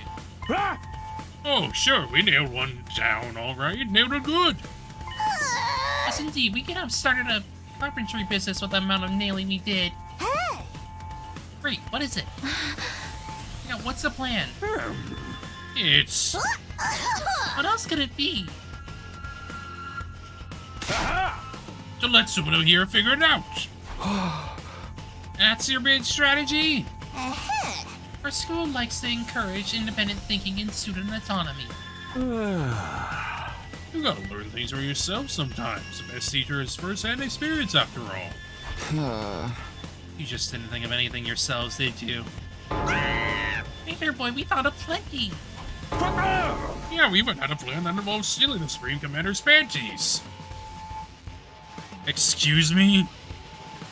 Excuse me?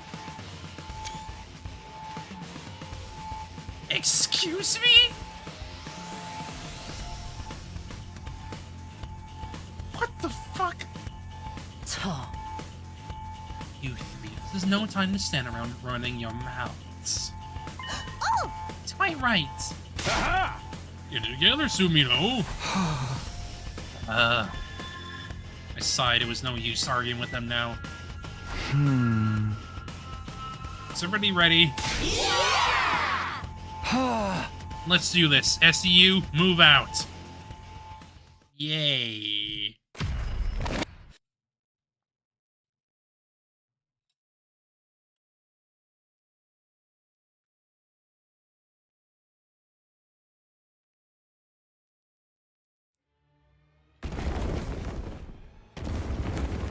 Hello, Placron.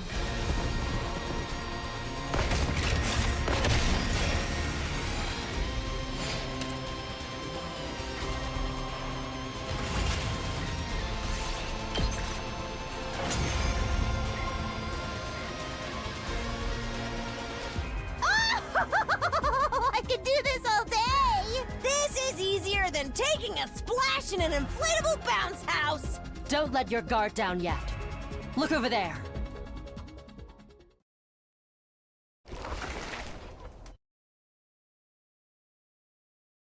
Hello again, Vesh. It's Hoodie! It's Hoodie! They're back again. Ignore them! We got invaders to kill. Focus on the commander. On Pakron. We can deal with the other one later. To arms!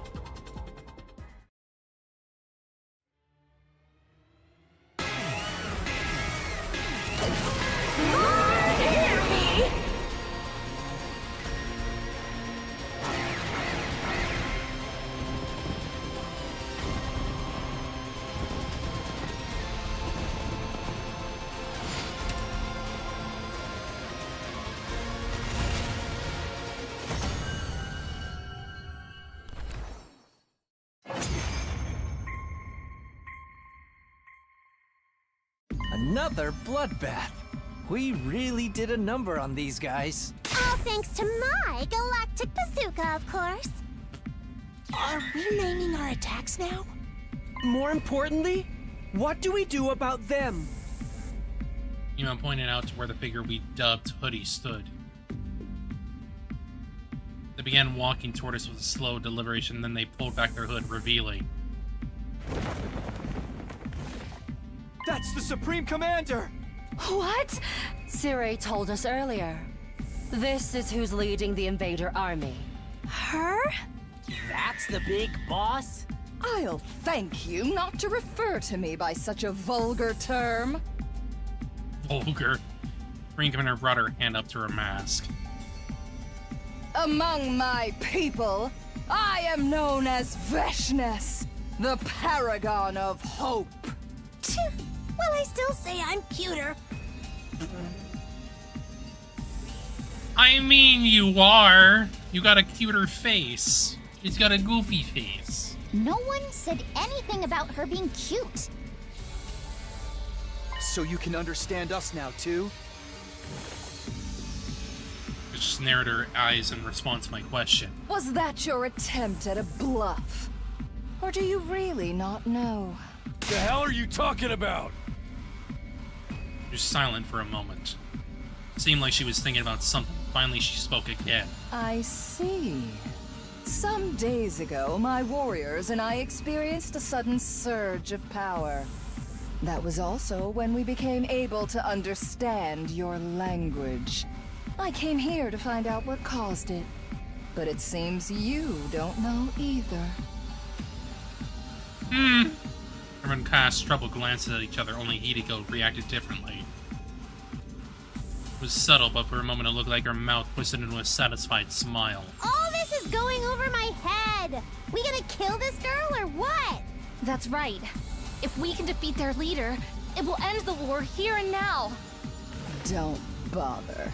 If you fought me now, I'd only massacre you in one fell swoop. And where's the fun in that? I'd rather take my time and make it really hurt.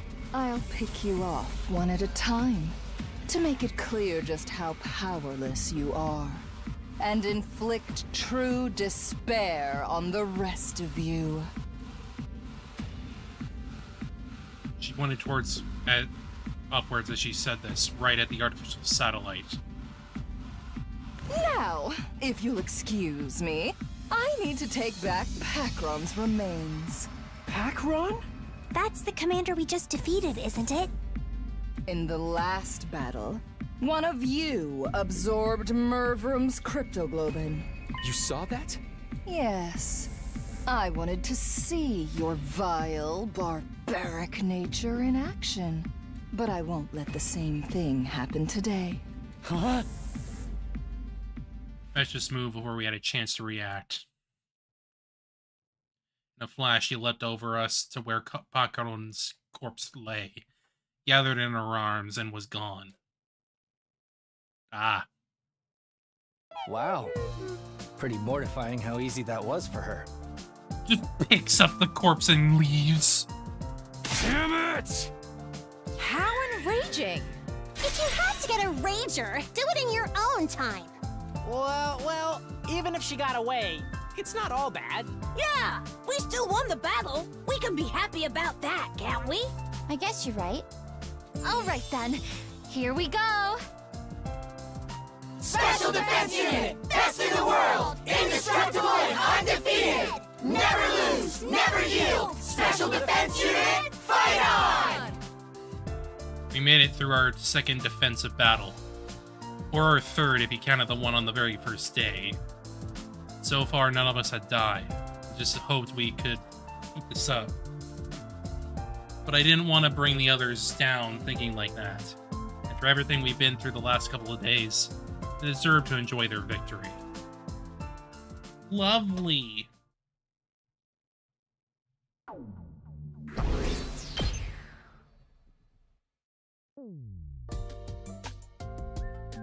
Hey! Nice work, everybody. Another spectacular victory. Keep this up and you'll have the war won in no time. Huh. And the victory party? No. I want to do Uchi stuff after. That's what last night was for. We got you cutting loose every time. This is a military academy, not a rowdy college dorm.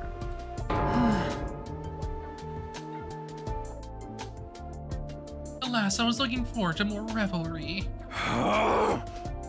When's the next attack due anyway? I believe day 15. At least that's what Sida Indigo told me before. Right, of course we did. Thanks for the reminder, Shizuhara. So, we received a report from the artificial satellite to that effect. I was surprised, but I didn't panic. I was past that now. There's no attack on day 15 the last time around. The same went for today on day 8. At least that gives us some time to rest. From day 8 to day 15, that's rounded up to the nearest 10. Carry the 1 6 days from now. You're 1 off, darling.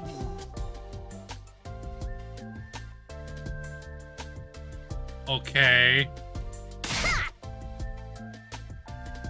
It's 7 days. 15 minus 8. What's so hard about that?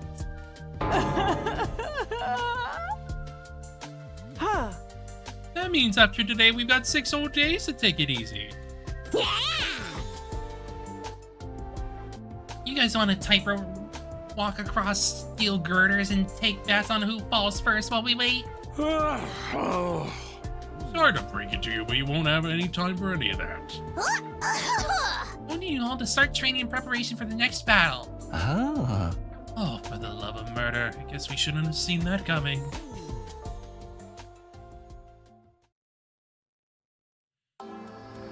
After the battle, we took our time over a late dinner and went back to our rooms. Stayed out on the roof, though. I was thinking about Hideko. Starting tomorrow, I'm going to have a lot to do. Just do as you're told. Follow my instructions and don't ask questions. Provided the work gets done, I'll answer all your questions on the evening of day 9. That was on day 5, and the past 3 days I'd done everything she asked of me. There really was a lot to do. We've been so busy, I didn't even had time to think about all the things I wanted to ask her. All I was about to change. Tomorrow was day 9, the day I'd get my answers. I'm holding you to it this time, Hideko. I won't back down until you told me everything. I was conscious of a weird, restless feeling in my chest. Was it from anticipation, or was it something more like fear? At that point, I still couldn't say for sure.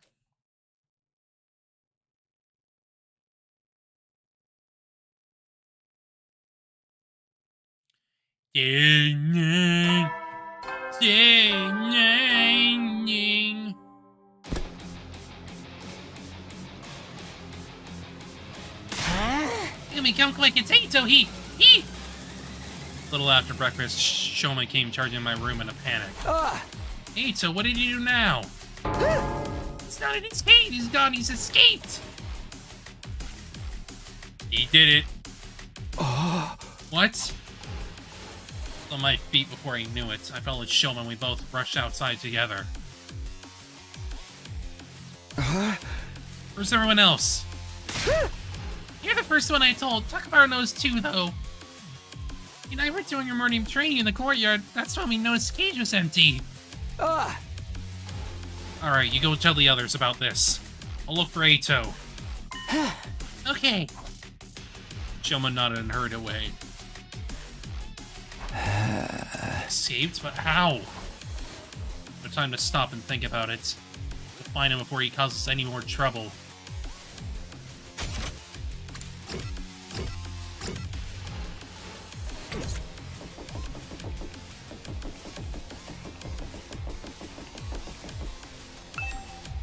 Not now. Not now. Not now.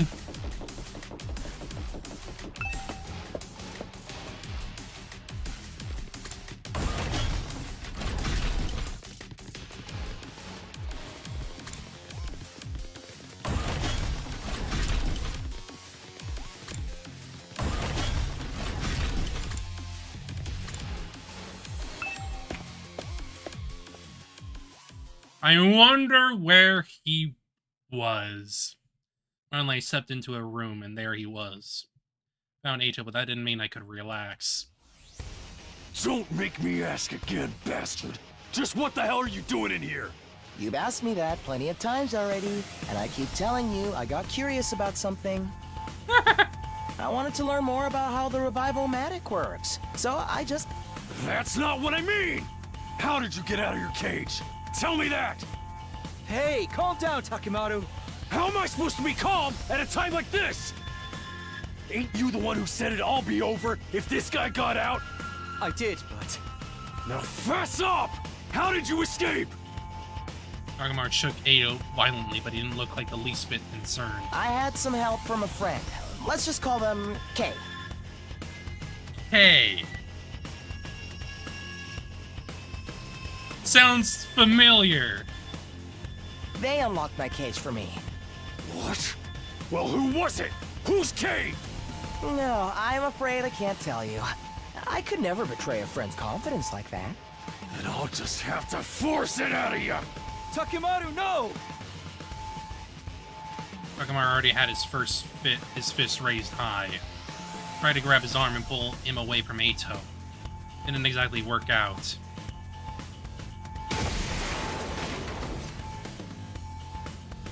Jolt of pain shot up my spine. Been knocked back so hard and so fast my guts were still doing somersaults even after I came to a stop. For a moment I had no idea what was happening. Next thing I knew I was on the floor. Like I must have sent me flying. Takumi is just someone that just gets sent flying all the time. Crashed against whatever was directly behind me, which just so happened to be the revival-matic. Sorry, man, I guess I overdid it a little. Are you alright, Takumi? Yeah, I think so. Fighting through the pain, I got to my feet, then I turned around to look at the machine.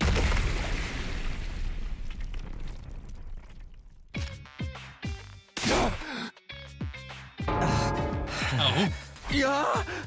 It's broken? An ominous plume of black smoke was rising from the wreckage of the revival-matic. I had a feeling things were about to get a whole lot worse. Oops! This is bad, right? That's one way of putting it. It wasn't long before everyone else heard the noise and came running. This what the heck did you guys do in here? Revival-matic, it's... Oh dear, oh dear, oh dear, oh dear, oh dear. Ato, you did this, didn't you? Sidon shook his head in exasperation. Perhaps you'd care to explain what happened, Takumi? I reluctantly gave everyone a quick summary of the events that led to our current predicament. Basically, Takemaru did it? Huh? It wasn't on purpose. Takumi grabbed my arm and I just lost control. Whoever's to blame, this is a catastrophe nonetheless. If we can't use a revival-matic anymore and any of us die in battle... Let me state that. There's no coming back anymore. The whole group seemed to freeze up for a moment. A lot of them started to glare accusingly at Takemaru. Come on, everyone. It's not all that bad. We can repurpose the wreckage and use it to grill fish. I better inspect the damage and see if I can repair it.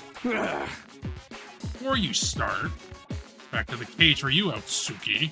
Remember saying you can wander around as you please. You guys take him to the courtyard. Neo and I will get things started here. Lovely.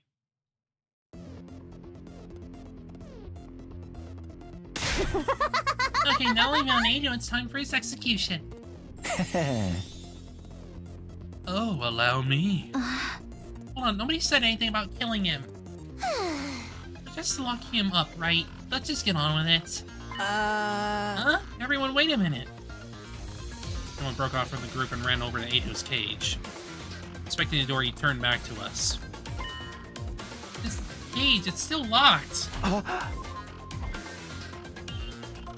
moment later. Ito groaned and hunched over, her face twisted in pain. What's wrong?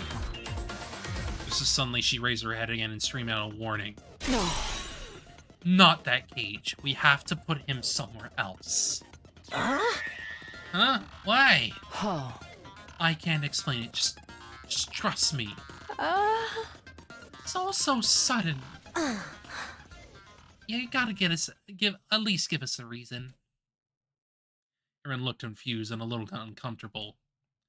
The atmosphere soon dissipated when there was another scream, this time from Kako. Look, flim flam flarm! I see it all now! Seriously, the hell is going on? How's the sound of Kako's detective senses going off? I assume you've made another brilliant deduction, Sister Dearest. Oh! Hey, dude, you said that Kay opened your cage for you, right? That's right. Why is the door still locked? Hey! It's almost like... Well... Can you lock it again? No, that wouldn't make sense. The cage would have been empty. There'd be no point in locking it. Oh! Only one key to this cage anyway. That key is... Huh? I've got it. Side gave it to me when we left the infirmary. He opened the cage in the first place. Side had the key up until now. There's no way anyone else could have opened it. In other words, there was never any K. Eito escaped from the cage all on his own. Everyone gasped and looked at Eito. In response, he just smiled. I see. That's an impressive theory, but even assuming it's true, how exactly to get out all on my own? Oh, well... must have a clue. What a pity. Shall I tell you the answer then? Oh. Your first guess was actually the right one. After I left the cage, Kay locked it up again. I'm calling BS. It does sound pretty illogical. Perhaps we consider the alternative. What's so logical about the idea of me breaking out on my own without even damaging the cage? Okay, then tell us who the K is. I've already told you, I can't. How about we torch it out of him? Oh, sounds fun. There's no point in doing that. If my dear sister Siri is correct, there is no K. So obviously you can't tell us who they are. Alright. Party pooper. Either way, we should assume Kako is right. In that case, we'll have to find somewhere else to lock Eito up. He can just break out of cages on his own, anything can happen. Where are we gonna put him then? No, I have an idea.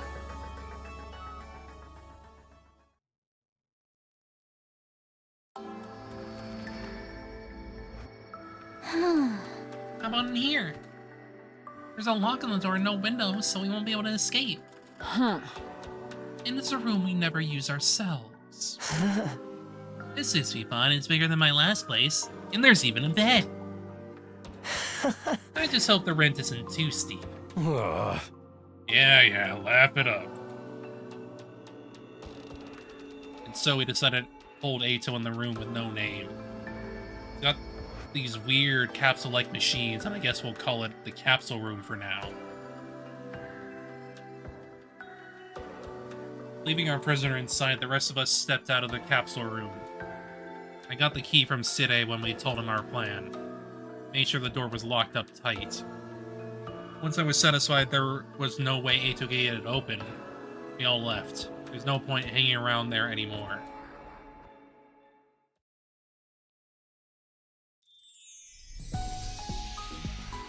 Had a lot on my own mind. Eito, the broken Revivomatic, this mysterious K person, and whether or not they really existed. Day 100 was still a long, long way off. I have to strengthen my bonds with the others if we were going to become a real team before then. So said she'd tell me everything today. Tonight, actually. So I still have some time to kill. Go hang out with someone for a while. Wee.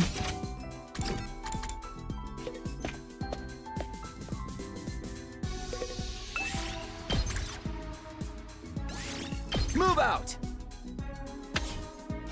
Hey, 180. Nice. Before I knew it, the sun was sinking beneath the western horizon. The night of day 9. This is when Hideko promised to answer all my questions. I better go find her. I didn't have to look for very long. I happened to glance around the roof and spotted someone sitting on the other side of the fence. It was Hideko. What's she doing over there?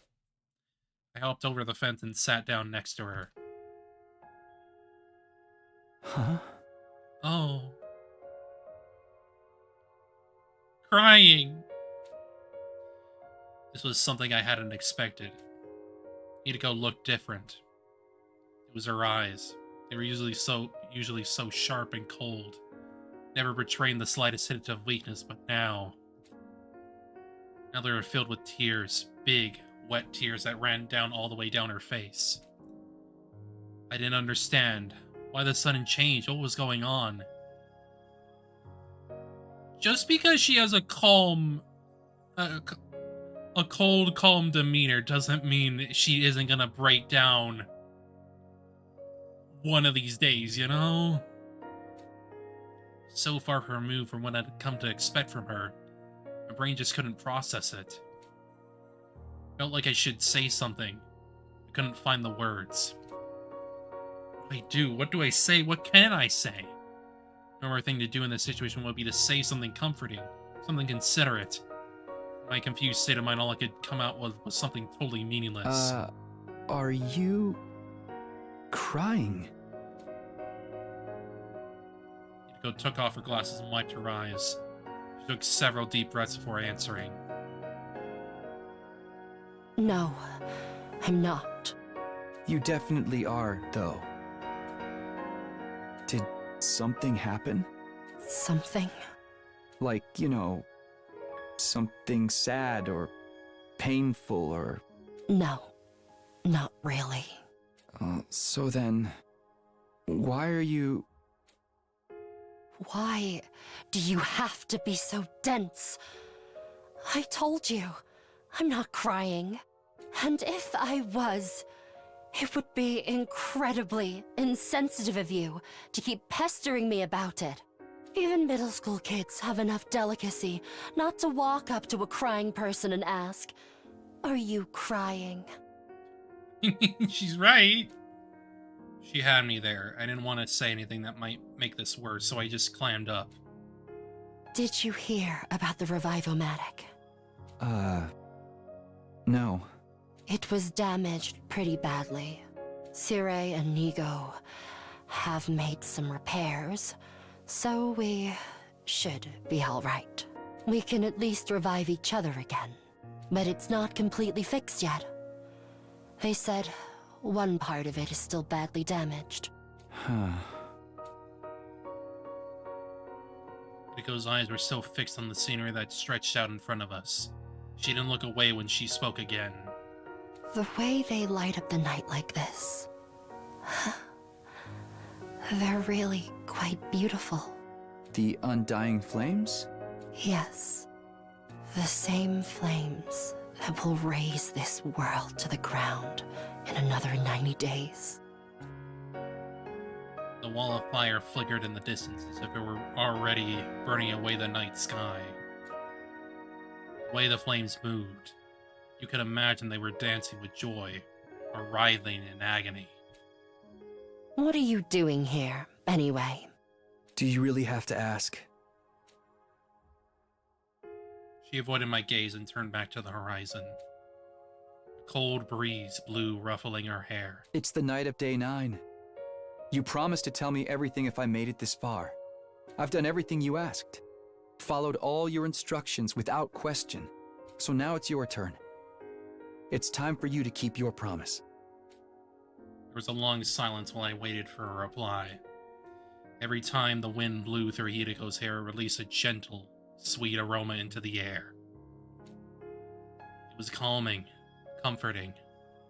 I'd smelled it somewhere before recently, but I couldn't quite place it. Like the lavender. The lavender that you smelled before, perhaps?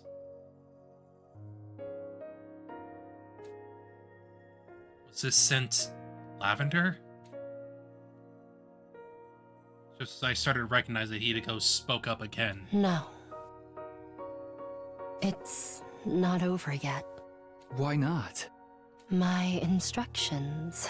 I have one last order for you to carry out. What is it?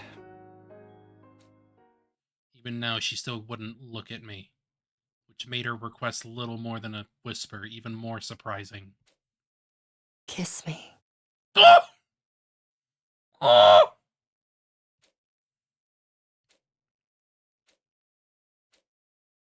Huh?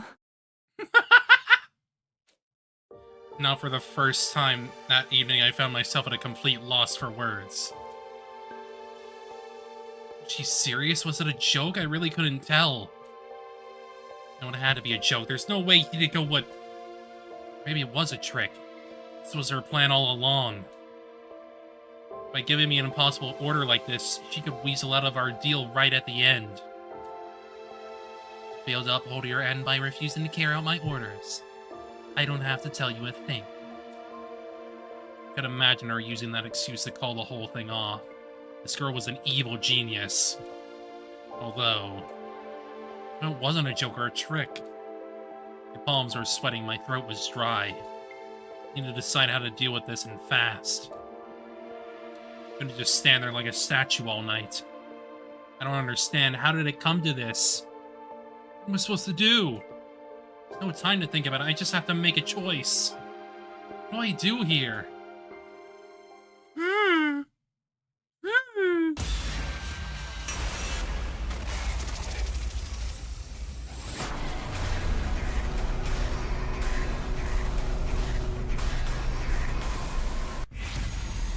Kiss Hideko?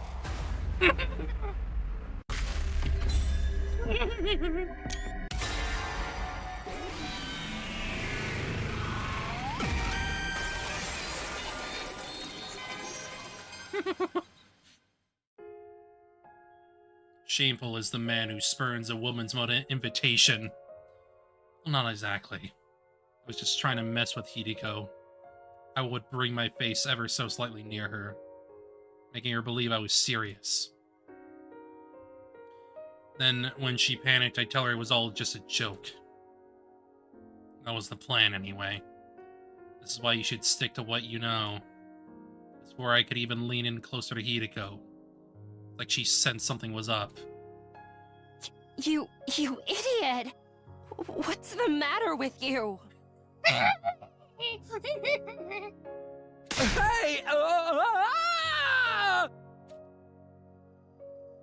Who's the real idiot here? Kill me! Hideko shoved me by the shoulders and I plummeted head first off the edge of the room. Oops! I had split open like a watermelon and splattered my brains all over the place. Oops! I had a dream about kissing. Not with Hideko, not with Karo, or even with Nozomi. Ooh! But with Kurara! With Kyoshika! And with Tsubasa! Why? For some reason I felt this sense of guilt. Guilt? Toward who?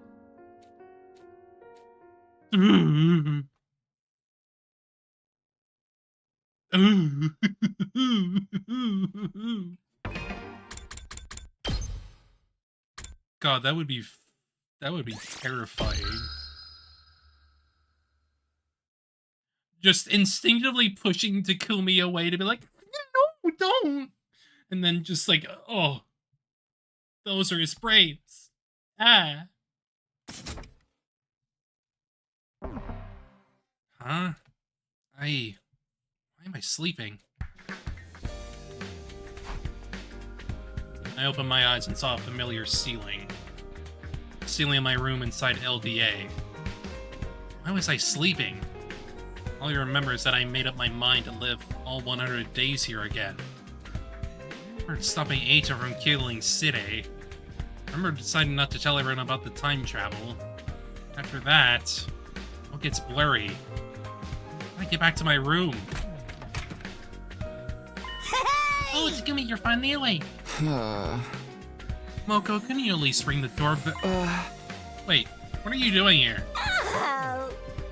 Duh, I'm here to eat you, just jokes. I'm just taking shit to look after you. Today just happens to be my turn. Look after me? Is something wrong with me? More importantly, you should still be at second to last Defense Academy. Yeah, he, lost a bit of memory up to this point. Swallowed down my remark before it could escape my lips. If I said the wrong thing, I might accidentally reveal that I had traveled through time. Moko must have sensed something was off from my behavior. Hey! Ikumi, do you have any idea what day it is today? Huh? What day? Last memory I have is day 3. Day 4? I see. Well, as long as you're alive and well, that's all that matters.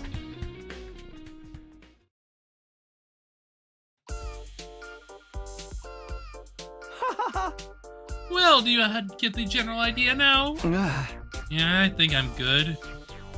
And I fell off the roof on day 9 and lost consciousness until today, day 24. Right?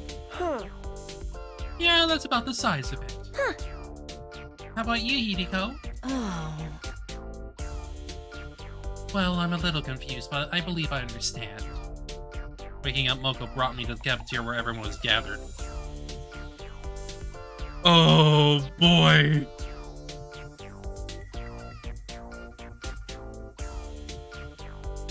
After waking up Moko... Yeah. They explained everything that happened to me and Hideko. See if I have this right. In the evening of day 9, Hideko and I fell from the roof and died. Our bodies were found and immediately brought to the Revivo-matic for resuscitation, but Sheen bugged out and I was brought back with an incomplete memory. That's why my memory stopped suddenly. Hideko didn't remember anything past day 3 either. Oh boy! That sucks. In other words, you're not getting any revelations here. You are getting romance. In other words, how we fell off the roof and what exactly happened to us. As much a mystery to her as it was to me. Are the two of you shacked up for the days you were missing and throw yourself off the roof in a lover's suicide? You are kissing girls and you won't like it. Yeah, basically. Come on, we never do that. It's so nonsensical that it's not even worth refuting. Anyway, Takumi, do you really not remember? I told you, everything after the middle of day 3 is gone. Why do you keep asking anyway? Do you... No, I don't remember a thing. That's why I'm asking you, so I can find out what happened. Wouldn't it be interesting if one of you was lying? Come on, take off your tinfoil hat. I can assure you that both of them are telling the truth. How the hell can be so sure? Because of the problem with the Revivo-matic. When he brought Sumo and Shizuhara back, most recent available backup was from the afternoon of day 3. So the lack of memory is scientifically proven. There's absolutely no chance one of them is lying and or keeping the truth to themselves. But that doesn't make sense. We got together with you guys on day 4, didn't we? Shouldn't our memory cut off before our team introduce ourselves? How did Takumi know who I was when he woke up? Oops. Hey! Well, because of my memory of the previous 100 days. but it couldn't come out and say that. Decided I wouldn't tell everyone about the time travel. That's a good point. Maybe there's some memory fragments still lingering in my brain. Huh. Oh, well, that's fair enough. Ugh. Anyway, it looks like we're not gonna have any fun mystery here, but a total drag. Huh. Well, I know you're still totally confused, so I guess we should finish explaining everything. Our friends filled us in on the events from the afternoon of day 3 to our deaths on day 9.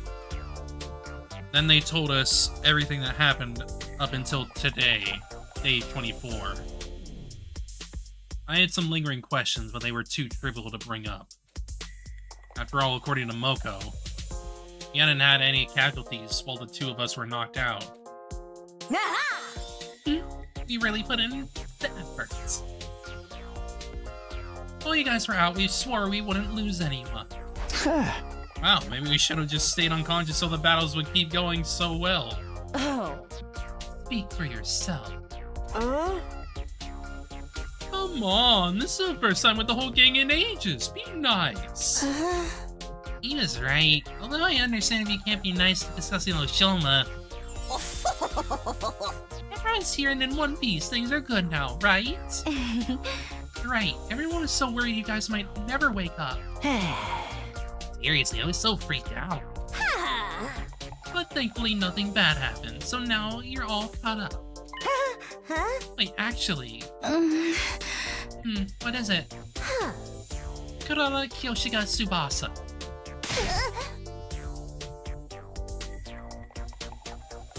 The 2 women that you kissed in your dream. Well, the 3 women that you kissed in your dream. Huh? Sue? Huh? 3 of you were so weird about them, but you haven't said anything today. Oh, right. I just feel like, wow, great to have him back. I'm simply filled with emotion. I'm not nervous or anything. I wasn't worried at all, mind you. Keep running your mouth and I'll super glue it shut. Uh-oh, and then how am I gonna get my protein? Oh, right, that dream.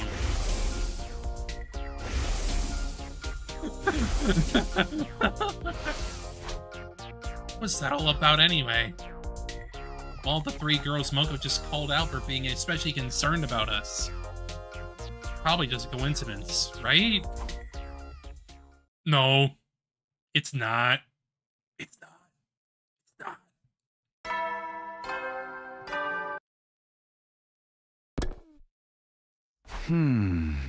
Day 25 is upon us, huh? It doesn't actually feel like day 25. Every time I wake up with gaps in my memory, I wonder what I'll have gained this time. I'll have lost in return. There's nothing I can do to bring them back, so I guess there's no sense in dwelling on it. The brain empty, the head empty, just be happy, hippie. All I can do now is live out the rest of my time here without any regrets. Try to convince myself with positive thoughts as I headed for the cafeteria when I suddenly heard a voice. How many times do I have to tell you? Stop. No ifs, ands, or buts. That's the final word. How many times am I supposed to tell you? You have no right to say that to me, Lady Kurara. Hey, you two, calm down. This concerns you too, you know. You're just going to stand around and pretend this has nothing to do with you? I'm not pretending anything. Are they fighting? Hey, aren't there these 3 the same very people who... Whatever, I just need to stop this.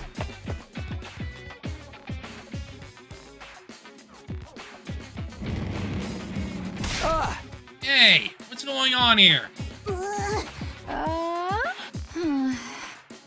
Even though the 3 of them had just been practically screaming at each other, it was so quiet you could hear a pin drop. Are you fighting over something? Yeah, you. I don't know how to put it. Why do you of all people have to show up now? Me of all people? Is there some sort of problem with me? Well... Not Nice little you, but because of you. Because of me? Why are the three of you fighting because of me? Oh.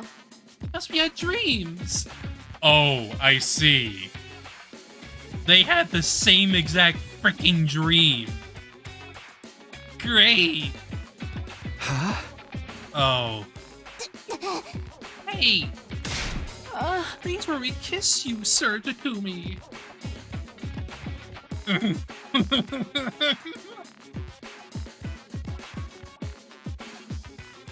It made me believe that you and I are bound by a red string of fate. Hold it, you're not the only one. It means that you have 3 girlfriends now, Takumi. Huh? What? Wait a second, what's going on here? Was this connected to the dreams I heard about the 3 of them? I can't bring myself to say it. Swazi, you tell him. Keep it factual and detached. Don't embarrass me. Takumi and his 3 weed-smoking girlfriends. Basically. Huh? Why me? Huh? Why not? You're involved in this mess, too.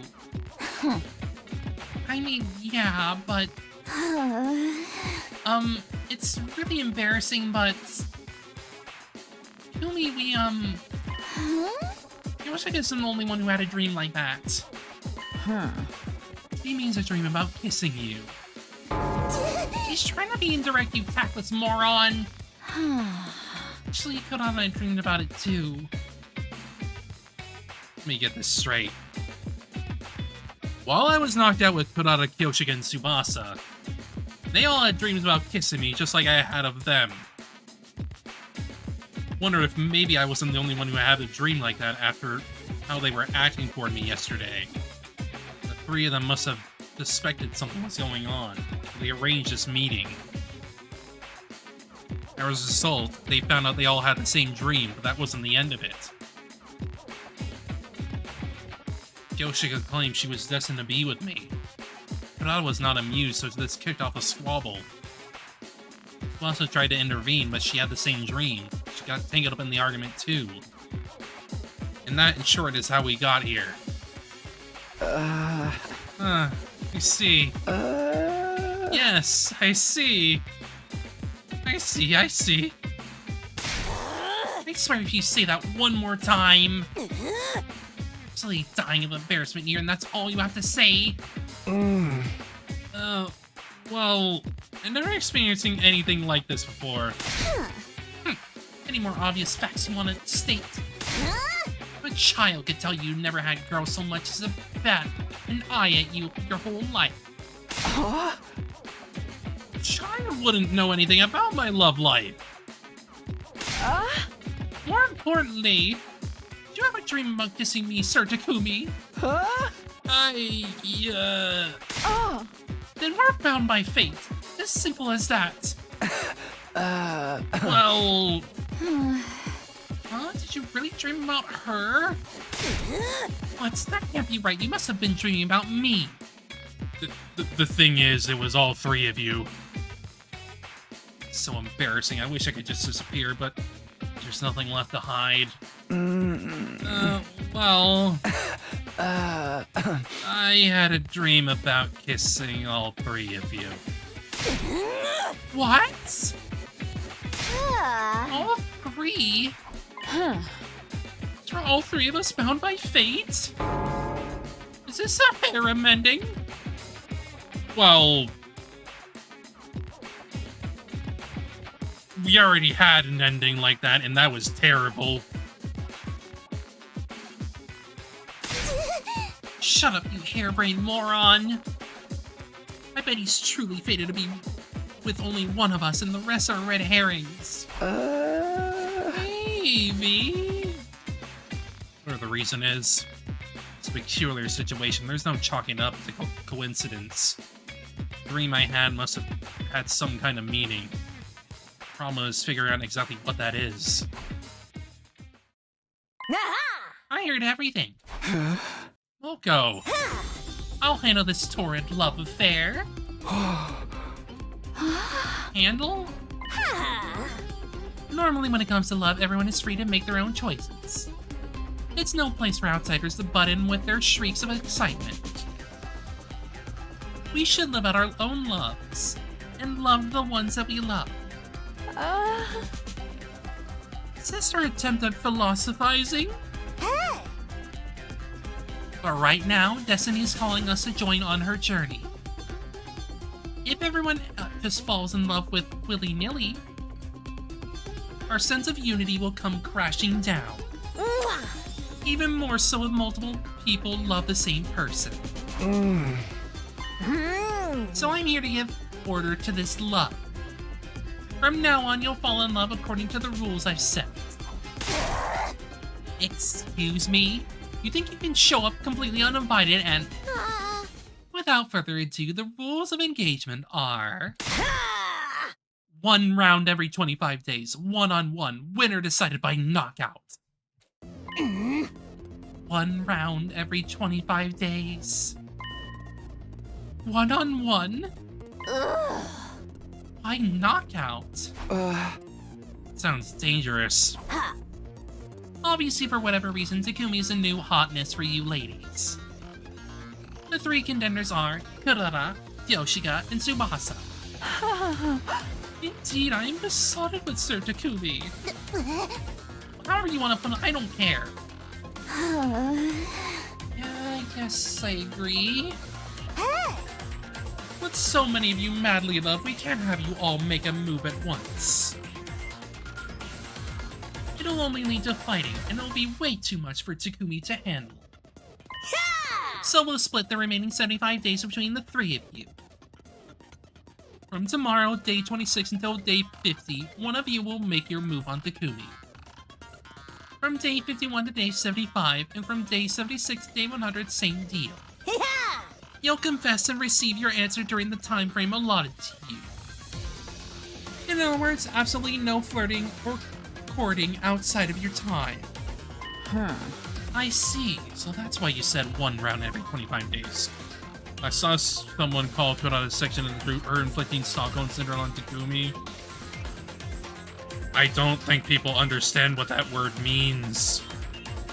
I don't think they do.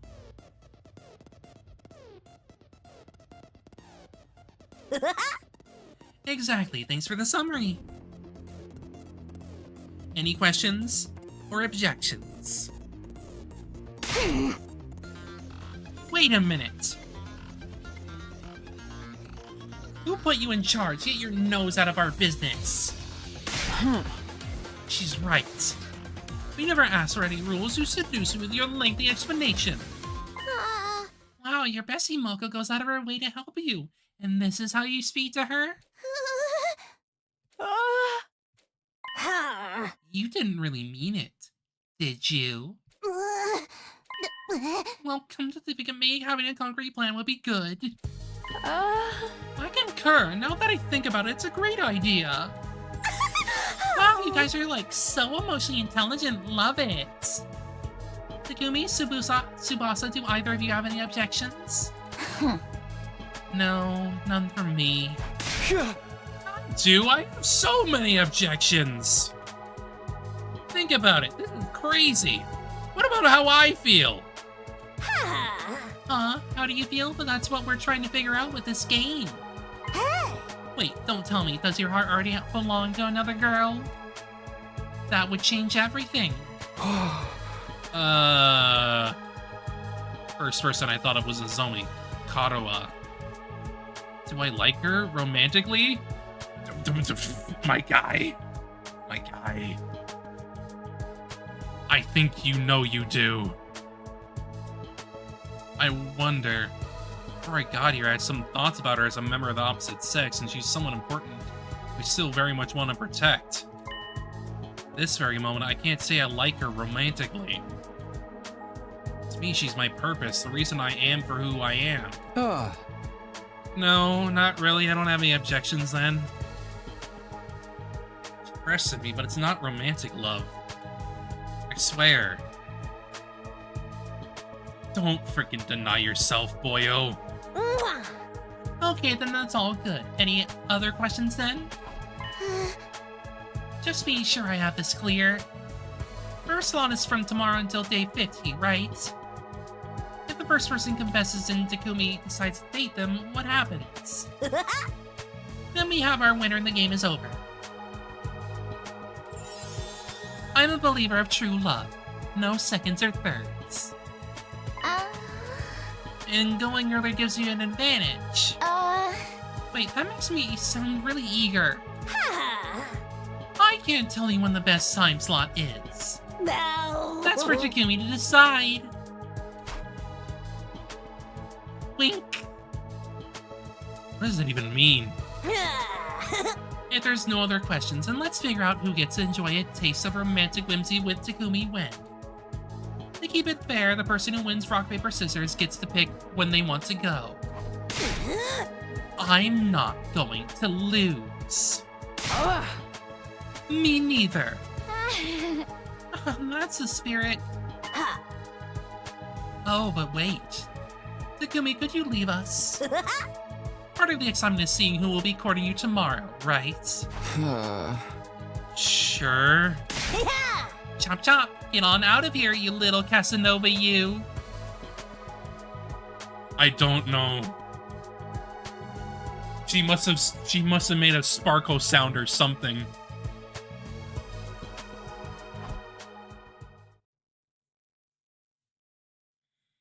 I probably got chased out, leaving the four of them in the cafeteria. Starting tomorrow, there's going to be a competition for my love. Maybe I'm still in a coma. Maybe I'm still in a coma. Maybe. Maybe.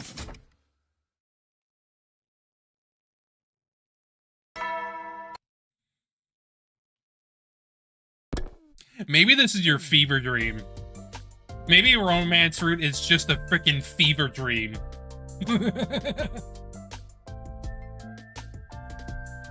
Well, no. Maybe it's just a dream that, like,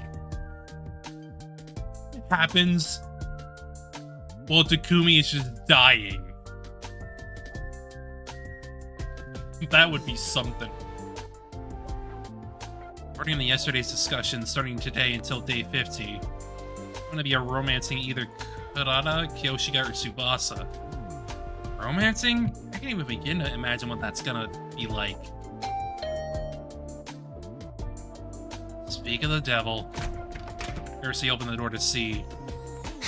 Hello! Hello! Pardon the wait. Here I am. Sure. Hey, snap out of it. You should offer a lady a cup of black tea. Apparently. I don't have anything that's nice here. Wait, if you're here, does that mean... Yes, after you left the cafeteria yesterday, it was decided that I would be the top batter. Well, you must be thrilled. Of course. So what do we do now? Don't you worry, I spent some time thinking on it. Ta-da! We're gonna use this to have a muted date at home. Is that a projector? Yes, I made it with the Gift-O-Matic. We can't go on an actual date anywhere, whether we are in love or not, so I think this is a great idea given the circumstances. I see. She's right, this mustn't be good as it gets for date ideas at this school. But do you have any movies to watch? Can't use streaming here, so... Of course I do, I came ready. Or rather, that stupid Sire brought some movie files here with him. Huh? Why would Sire bring these with him? He said he brought them in the event we were overcome with boredom. But apparently he decided to keep that fact to himself because it seemed like we didn't need them after all. Just a stingy little rat, that one. Well, anyway, that's how I got the files. Let's start our movie date already. From now on, each of the girls would take turns making a move on me. I was a little apprehensive about the whole idea at first, but I love movies. So excited to have such So much needed fun that I forgot all about my nervousness. Pulled down the blind so we could use it as a screen. And set the projector in a decent spot. Okay, now we're all set. Well, what are we watching? He loves movies! Yes, he does. Just wait and see. I'll get it started soon enough. Gotta press the play button. Her selection was what you call a tearjerker love story. The only most boring man alive. I mean, you aren't wrong. He's the most generic man in the universe. Two high schoolers meet by chance and end up together. The two of them vow to be together forever, but the girl was suddenly overcome with a serious illness. Without a donor, she was on death's door. The two of them tried to stay positive. They fought against desperate fate. But the two of them ended up being related by blood, so it was discovered the boy could donate the organs she needed.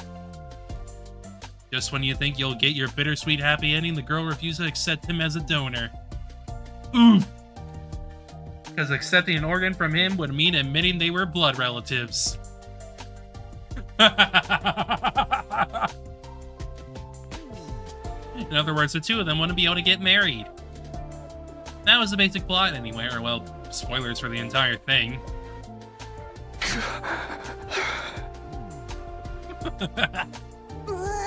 Wait, are you crying? I don't like movies that are designed to make you cry, but I guess it's been so long since the last time I got to enjoy a good movie. I don't know.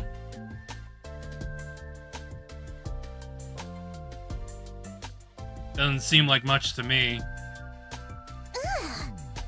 As long as you had fun. Kurata was unmoved. Actually seemed displeased.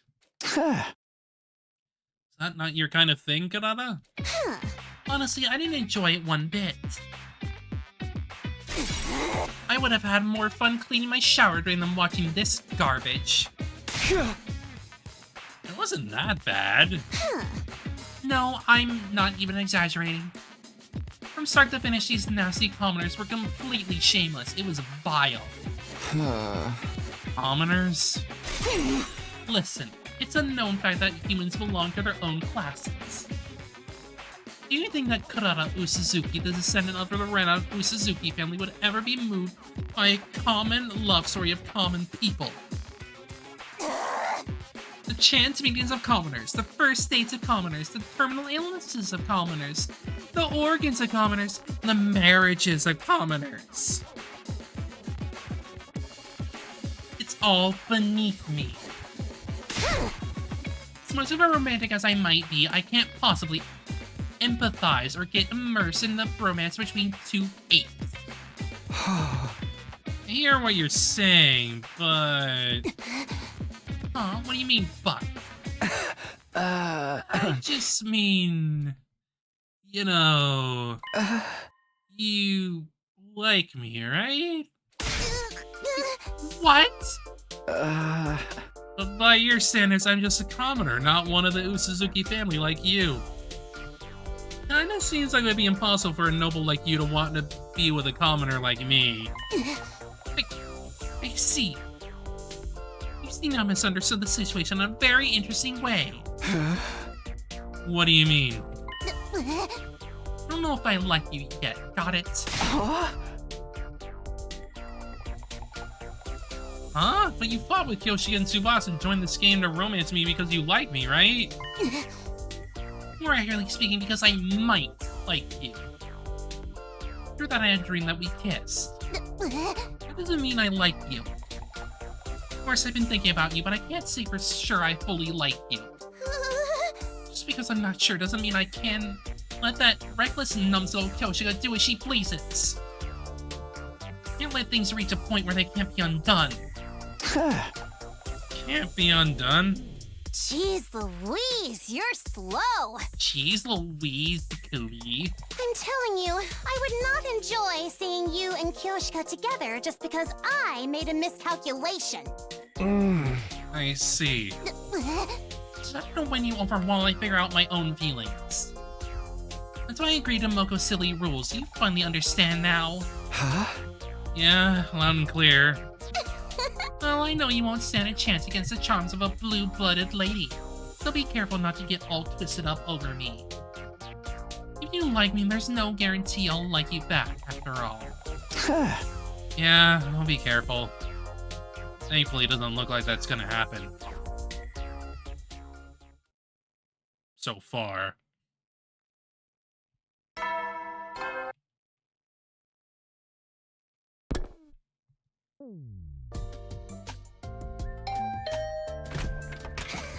You must be the luckiest man alive. You have a fair maiden like me knocking on your door every day. So what are we doing today?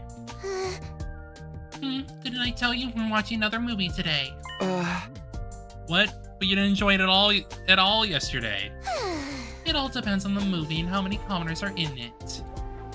Those Suzukis are more than equipped to find truly interesting things interesting.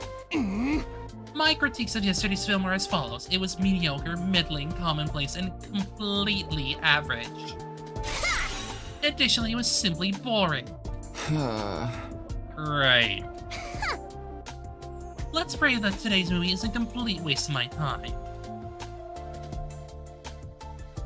Childhood friends Nina and Mina are truly close despite having polar opposite personalities. Oh, excuse me. Jeez. I just came out. The two of them promised each other that in the future they'll build a castle at the edge of a lake and live there together. But during their first spring as high school students, Nina suddenly disappears. Mina desperately searches for Nina until new facts came to light. Nina's father was murdered. Suspecting it might have some connection with Nina's disappearance, police got involved, but Mina already knows. Nina killed her father. Will Mina find Nina before the police do? Will she be able to find peace with her dearest friend?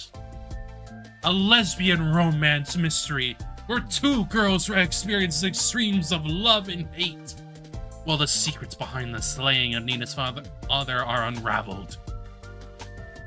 This is a threat to force femme Takumi, I think. And that concludes my summary of Kurata's movie choice. Well, it was better than yesterday's disaster of a film. Was it? That's good to hear. Coming from sharp-tongued Kurata, that must mean it was actually interesting. No, I wasn't the one who asked her out. I was relieved to her that she enjoyed herself this time. Lesbian thriller. This reminds me. Don't you like Nozomi? Oh, why would you ask that out of nowhere? It's not out of nowhere. The movie got me thinking. The second heroine had a similar vibe to Nozomi, didn't she? Really? I don't think so. Why do you think I like Nozomi? There's something about the way you look at her that makes me suspect it. Like, when you look at her, your eyes always momentarily look a little sad. You mean just clown with lust because you want her voluptuous body all yourself one day? Definitely not the second thing. Oh, so then it's the first thing. No. Sometimes I stare at Nozomi when I see Karawa in her. Not because I like her. Anyway, what about you, Kurata? Have you ever been in love before? Have you ever dated anyone before? You want to talk about that? I don't know if it was actually love, but I was engaged when I was little. Of course. Engaged? It's not that surprising. Arranged marriages and all that shit. Yeah, I know. In fact, it's currently natural that Ascendant of the Usuzukis would be engaged. But I've never met any suitor more than once, because they're never worthy of me. Huh? What do you mean? I must have been 6 or so. My father introduced him to me and told me I was to marry him. But he's a snot-nosed little brat. And any way you looked at him, he was nowhere near good enough for me. The So I used every trick I had up my sleeve to make my father change his mind. I completely tracked him online for some terrible things he'd done, supplemented with stuff I'd fabricated. Even in the real world, I physically grabbed him by the... Well, let's not get into it. No escaping you, huh? Thankfully, that helped scrap any discussions of marriage between us. Since then, a number of equally insufferable brats have been brought before me as potential husbands, but... Well, I used a similar trick to take care of them. None of them are any good?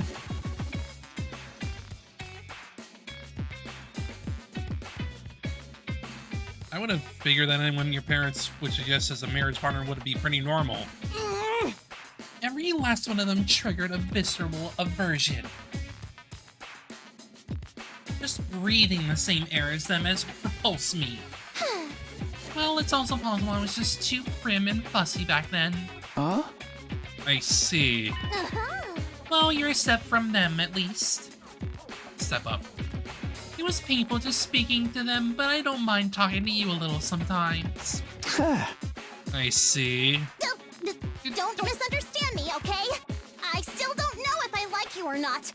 I'll kill you if you twist my words, and don't you forget it. Yeah, I'll be careful. Time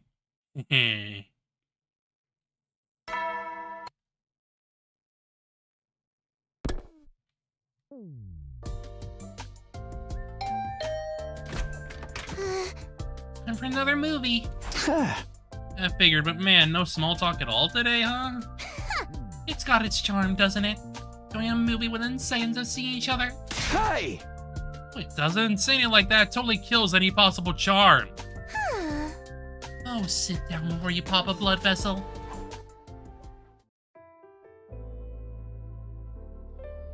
Lick, lick.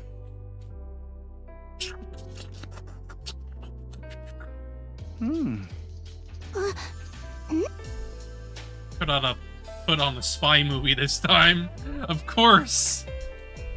The protagonist, a rookie spy, goes on his first mission to secure information on a military project being developed by some company.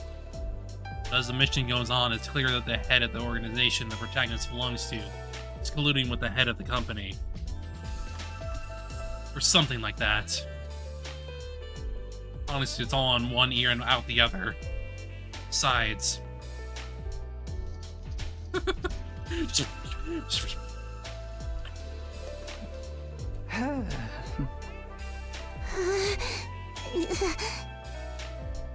This sex scene just won't end. When it just doesn't end. Last 2 times we watched the movies together, I never exchanged a single word, but I can't take it. It's just too awkward. Man, this is awkward. No, I prefer watching these more mature movies. Rather, I don't feel like I'm really watching a movie unless it's this adult. I'd even go so far as saying I watch movies with these kinds of scenes. Okay. Man, what's all this about? Ooh.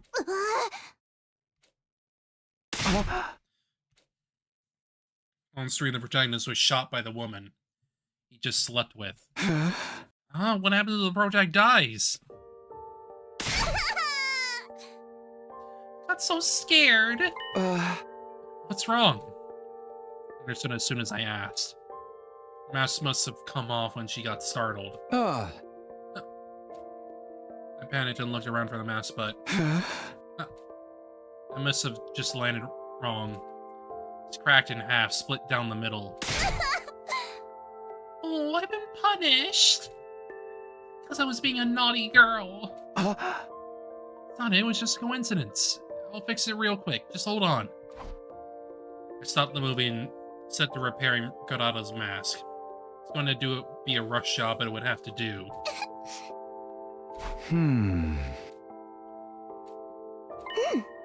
Hey, Takumi? What is it? You know how I told you I wasn't sure if I liked you or not? was a lie. Of course it was.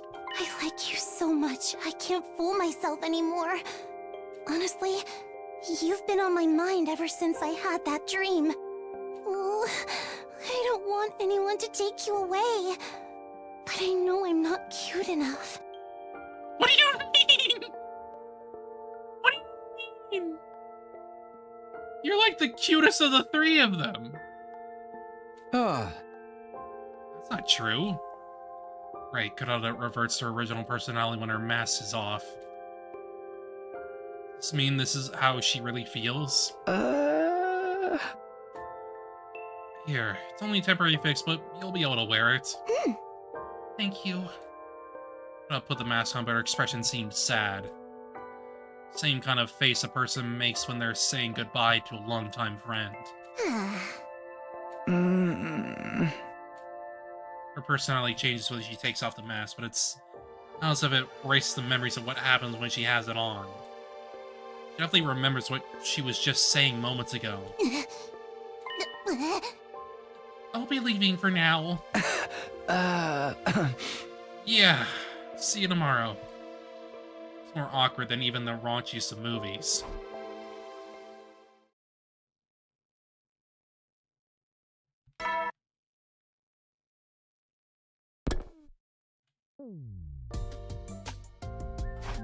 I was feeling a little anxious after what happened yesterday.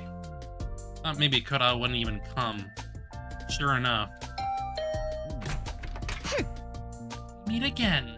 I sure do. Also, she was still bothered by yesterday's events, but there she was anyway. Were you able to fix your mask? Yes, I glued it back together well enough. Small impacts like that won't be enough to break it anymore. Let's get on with the movie of the day. I wonder if she made sure this one doesn't have any awkward scenes. Kurata's pick for the day was a superhero movie. The protagonist was just your average high school student. After hearing that criminals were popping up around the city, he hides his identity with a mask and fights as a hero. The friction of trying to live a double life, the suspense of wondering if his true identity will be revealed. It was corny, but I enjoyed it from start to finish. Actually, maybe I enjoyed it so much because it was corny.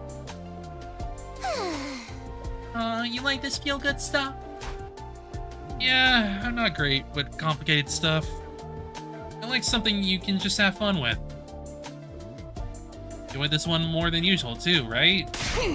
Excuse me, why would you think that? Are you suggesting I'm some sort of single-celled simpleton like you? Well, no, but...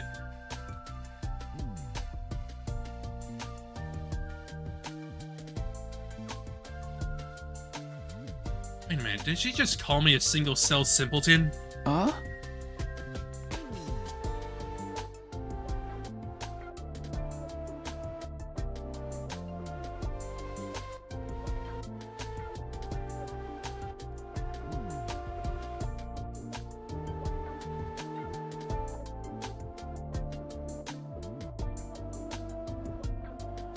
You're a mask just like the protagonist. Weird it felt even more personal to you than it did to me. I see, so that's what you mean. It's true, the scene where his mask makes his scalp itchy hit a little too close to home. I was tearing up. Okay. She would focus on that. If I remember right, you wear the mask to project the confidence expected of a Usuzuki. It lets you adopt a persona to hide your insecurities, right? Well, yes, but who told you that? Oh crap, that was something I heard about in my last timeline. Probably Moko. I'm so sorry, Moko! That muscle-bound Lauren has the loosest lips I've ever seen. Well, I wasn't hiding it anyway, so who cares? It's true, I do put on the mask to hide my insecurities. What about it? Oh, I was just thinking it must be hard to push that down inside of you. Indeed, and Usuzuki must always be on the side that's winning and gaining. They must be strong, frightening, and grand. That philosophy is a part of me now, but it was tough when I was younger.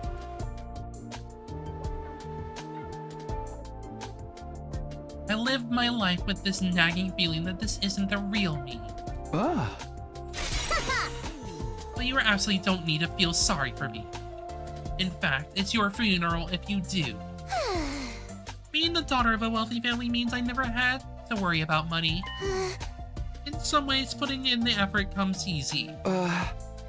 Easy how? It's stressful when you're riddled with anxiety and unsure what to do.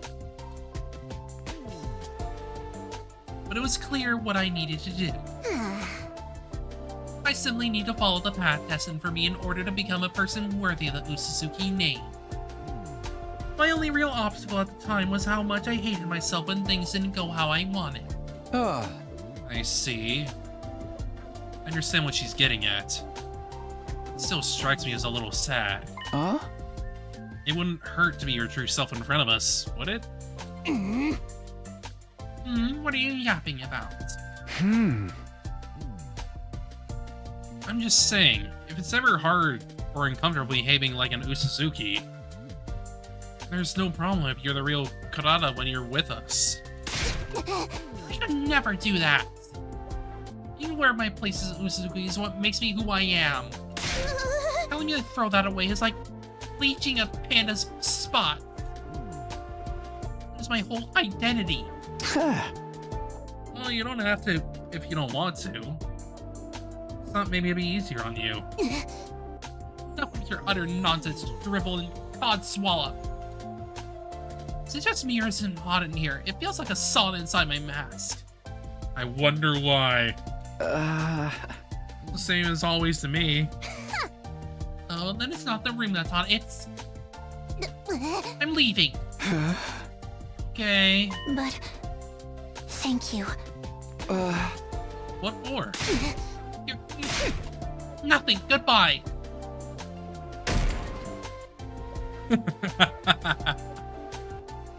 She's thankful that you're, like, allowing her to be a bit more herself, you know? What's all that about?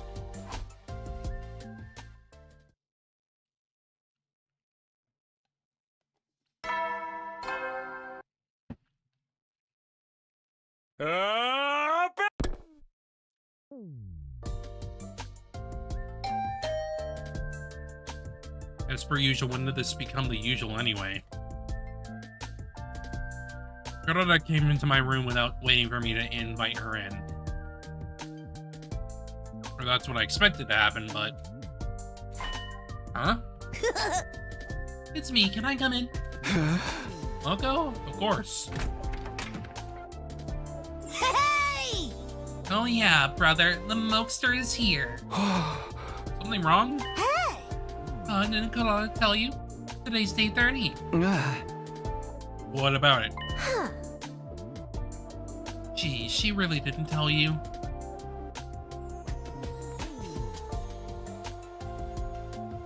Ah, I see. Every 5 days.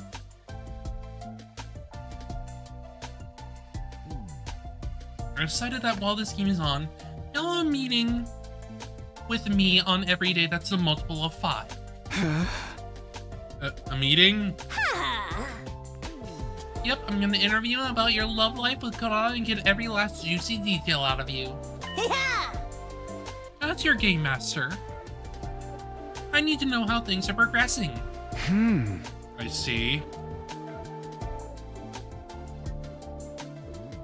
Sorry, I was watching How to Become a Culty. What did I miss?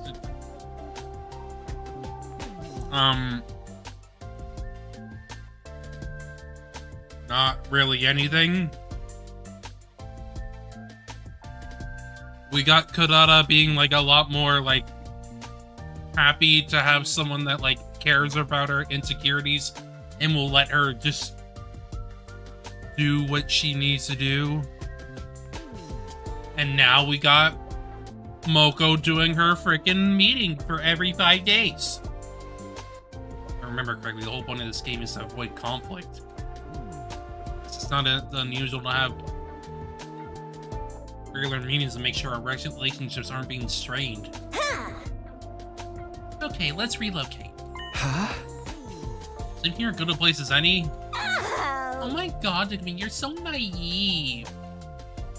I feel like me might have a heart attack if she's alone in a room with a boy. There's a chance of me getting worked up over her, but Moko is right. Gotten so used to my routine with Kurata that's maybe numb to these kinds of worries. Even if I did feel some kind of way, Moko would set me straight in a matter of seconds. Guess I'm not supposed to bring that up. I mean, I'm feeling things. I don't know about you, Taku. Thank you kindly for attending this meeting. Please take a seat.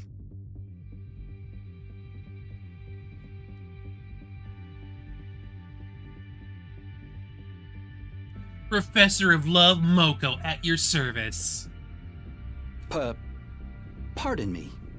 I've brought you here today for our first meeting to discuss your romance with Kurata. Indeed.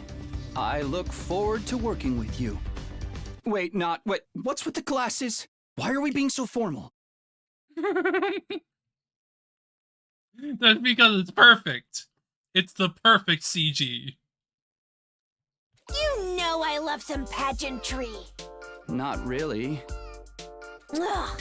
Well, if they're gonna make you unnecessarily tense, I'll take them off. No, keep them on. Hey! Well, better. Yeah, now I can relax. Well, then let's get right to it. How are you feeling? How am I feeling? Obviously, I mean about Kurata. Are you all melancholic and wistful because you've fallen madly in love? Are you not feeling any signs of the burning fire of love inside? I wonder. Also, you did feel kind of a rush. Kurata's mask came off and I got to hear her true feelings. Her true feelings? She told me she wasn't really sure she likes me, but in reality, I've been on her mind ever since she had that dream, and she doesn't want anyone to take me away from her.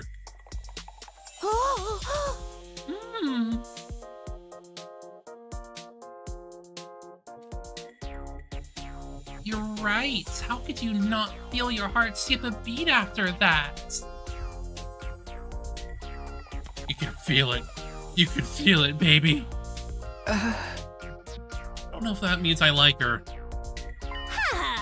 I see, I totally get you. It's all copacetic. But I get the general idea. It's consistent with what Kurata told me, too. What Kurata told you? Hey! Oh, I didn't mention it? I've already had a meeting with Kurata. I can't look at things objectively without hearing both sides, right? I see. You folks was better suited to being a game master than I thought. No. Well, let's end this meeting here. Let me give you a little piece of advice, just as your friendly gal pal. Gal pal. What is it? Oh. As you've noticed, Kurata is pretty serious. Which means she seriously likes you. If you let her down, she'll definitely be really hurt. I'm not saying you can't let her down, though. I'm not even telling you to let her down gently, either. When they're calling this a game, it's still a game where people's hearts are on the line. It's how love is, no matter how you slice it. Just wanted to remind you. Thanks. I'll keep it in mind. Game where people's hearts are on the line, huh? Okay, that's it for gal pal advice. Now we're really for sure done here. I'll let Kurata know you two won't be seeing each other on meeting days, so you should chill for the day. No. Chill and think about your feelings, okay? Yeah, will do.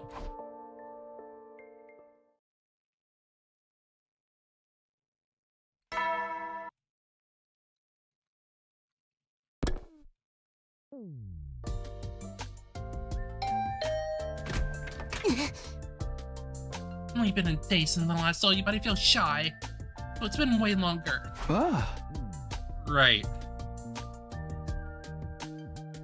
What we could put on today was, honestly, who knows? I wasn't paying attention at all because That was a lie. I like you so much. I can't fool myself anymore. Honestly, you've been on my mind ever since I had that dream. I mean, how can you focus after something like that? That's like a lot. Oh, I don't want anyone to take you away. But I know I'm not cute enough. Ow!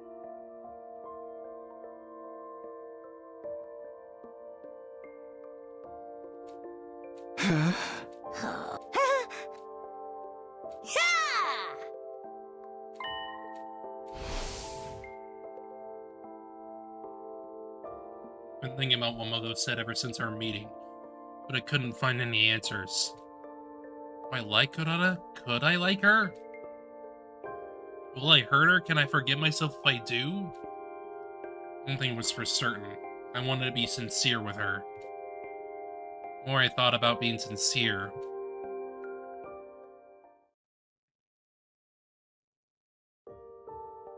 started to get scared of spending time with Kurata. The more time we had together, the harder it made for me to think about hurting her. Worried that would just make her pain worse. Spending time having fun with her in itself's insincere? What's the matter? Did something happen? No, not really. Oh, good then.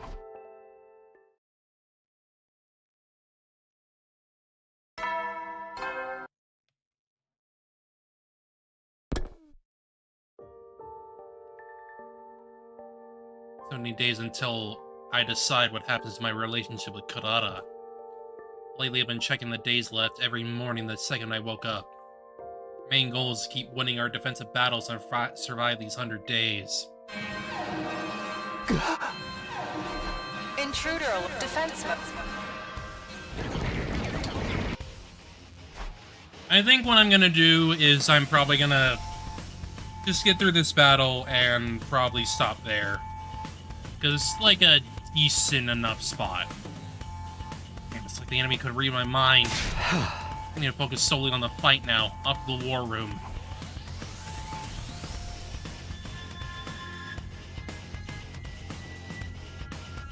Everyone had filtered in the war room one after another after hearing the alarm. Okay, that's everybody. Right, I know we're all out of sorts for a while, but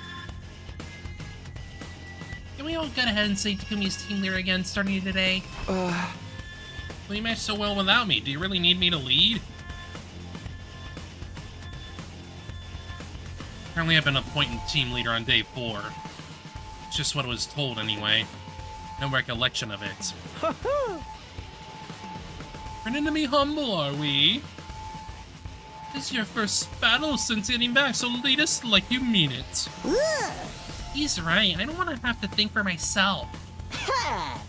You might be back now, but I'm still the MVP here. No. No, you aren't. I honestly only see you as like a voltage sink. And maybe even a buffer. I do not use you combatively much. Because, like, there are way better characters than you. Got it, if that's what you guys want. A leader the ladies love. You're just like the hero of the shoujo manga. What? Oh! Yes, did I say something weird? Wait, You know about my love situation? Oh, I didn't mention it? Everybody knows we're running a game to win your hearts. This whole thing could cause some serious trouble after all. That's why I thought I'd better share with everyone ASAP. Hey, Takumi, I bet you're gonna get rejected by all of them. Don't go acting too chivalrous. Don't bet on my love life. It's only weight on my mind as I mumble my retort. As far as I can tell, she didn't seem inclined to join the conversation about my love life. Because it's weird? So I felt relieved. These invaders sure know how to surprise somebody. How are they gonna make it up to me if we being woken up by the alarm makes me break out? I miss how much prepared we were when the artificial satellite was contacting us. Does the satellite contacted you? Oh yeah, we didn't tell you a Hideko yet. I guess it just slipped my mind. In a nutshell, the satellite reached out to City ahead of time on battles on day 7 and 9. He told us to be on the lookout because they had information that the invaders would attack on those days. But I guess the enemy must have found out because we haven't heard anything like that since. I see. That didn't happen in my previous 100 days. Just a little change in trajectory. No need to think too deeply about it, right? Hey! Well, we're just back to where we started. Just don't worry about it and just give it your all.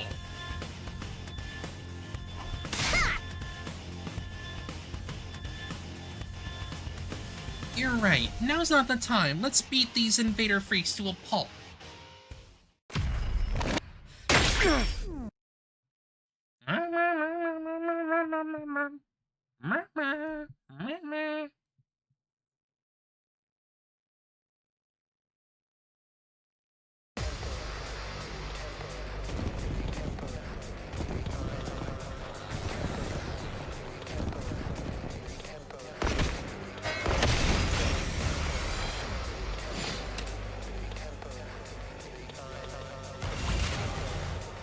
Ski.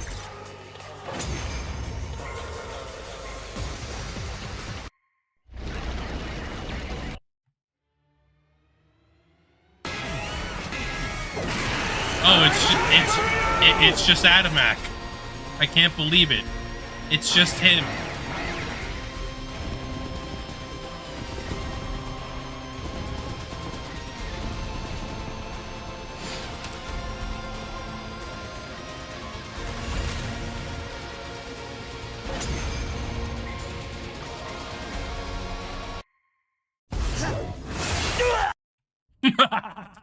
An offering to my magnificence. I commend you. This is how meaningless Adamak is. He just frickin' loses and gets absorbed. Lamau. With this, I am one step closer to becoming a god. God! I will be God! Wow! Cannibalism! Why are you happy about it? Because she likes cannibalism. She's absorbing her allies' power to get stronger. If we're not careful, we'll just be food for her. Damn her! We have to stop her here and now. Here goes!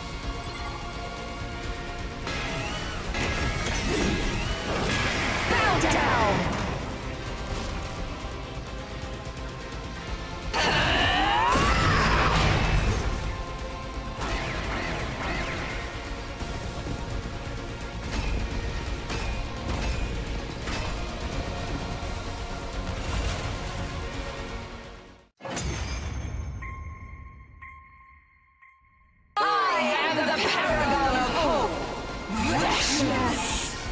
Inflict such a grave wound on someone as great as I seem to have underestimated you. I walk up my guard now. Slowly but surely I will gain power. And when I have it, I'll become God! fearless smile on her face, Smash just took her lead. Yes. Of course. I didn't have any time to think about Kurata today. It's first day in ages where she wasn't front and center in my life. Wonder how she's feeling.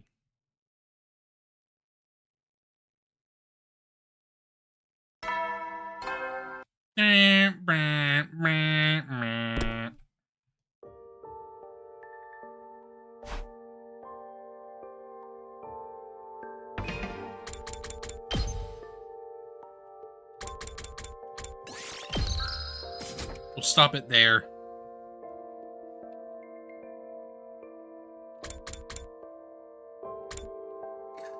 Because it's gonna be on my mind. It's gonna be on my mind to be like, hey, you're gonna be sad. Yippee. Be sad about Kurata potentially being demolished. I mean, I know what's gonna happen. Like, it's one of those... The decision is gonna be, go with her or don't. That's how the route is gonna be for basically the entire bit. Who are you gonna kiss? Basically. But for now, I will end it off there. I'm likely gonna be playing something new next time because Deadly Premonition is causing issues. I'm probably gonna have to just go into like extensive research on it to make sure it all works. So I'm postponing it for however long I need. I'm just gonna be experimenting with it as much as I can, really. At least when I'm like not doing anything else. But yeah, we'll just start something else. Just so I can, like, get something else going. So for now, hope y'all enjoyed yourselves. I will see y'all later. Have a good rest of your day. And I'll see y'all again on Wednesday. Okay? Good boy.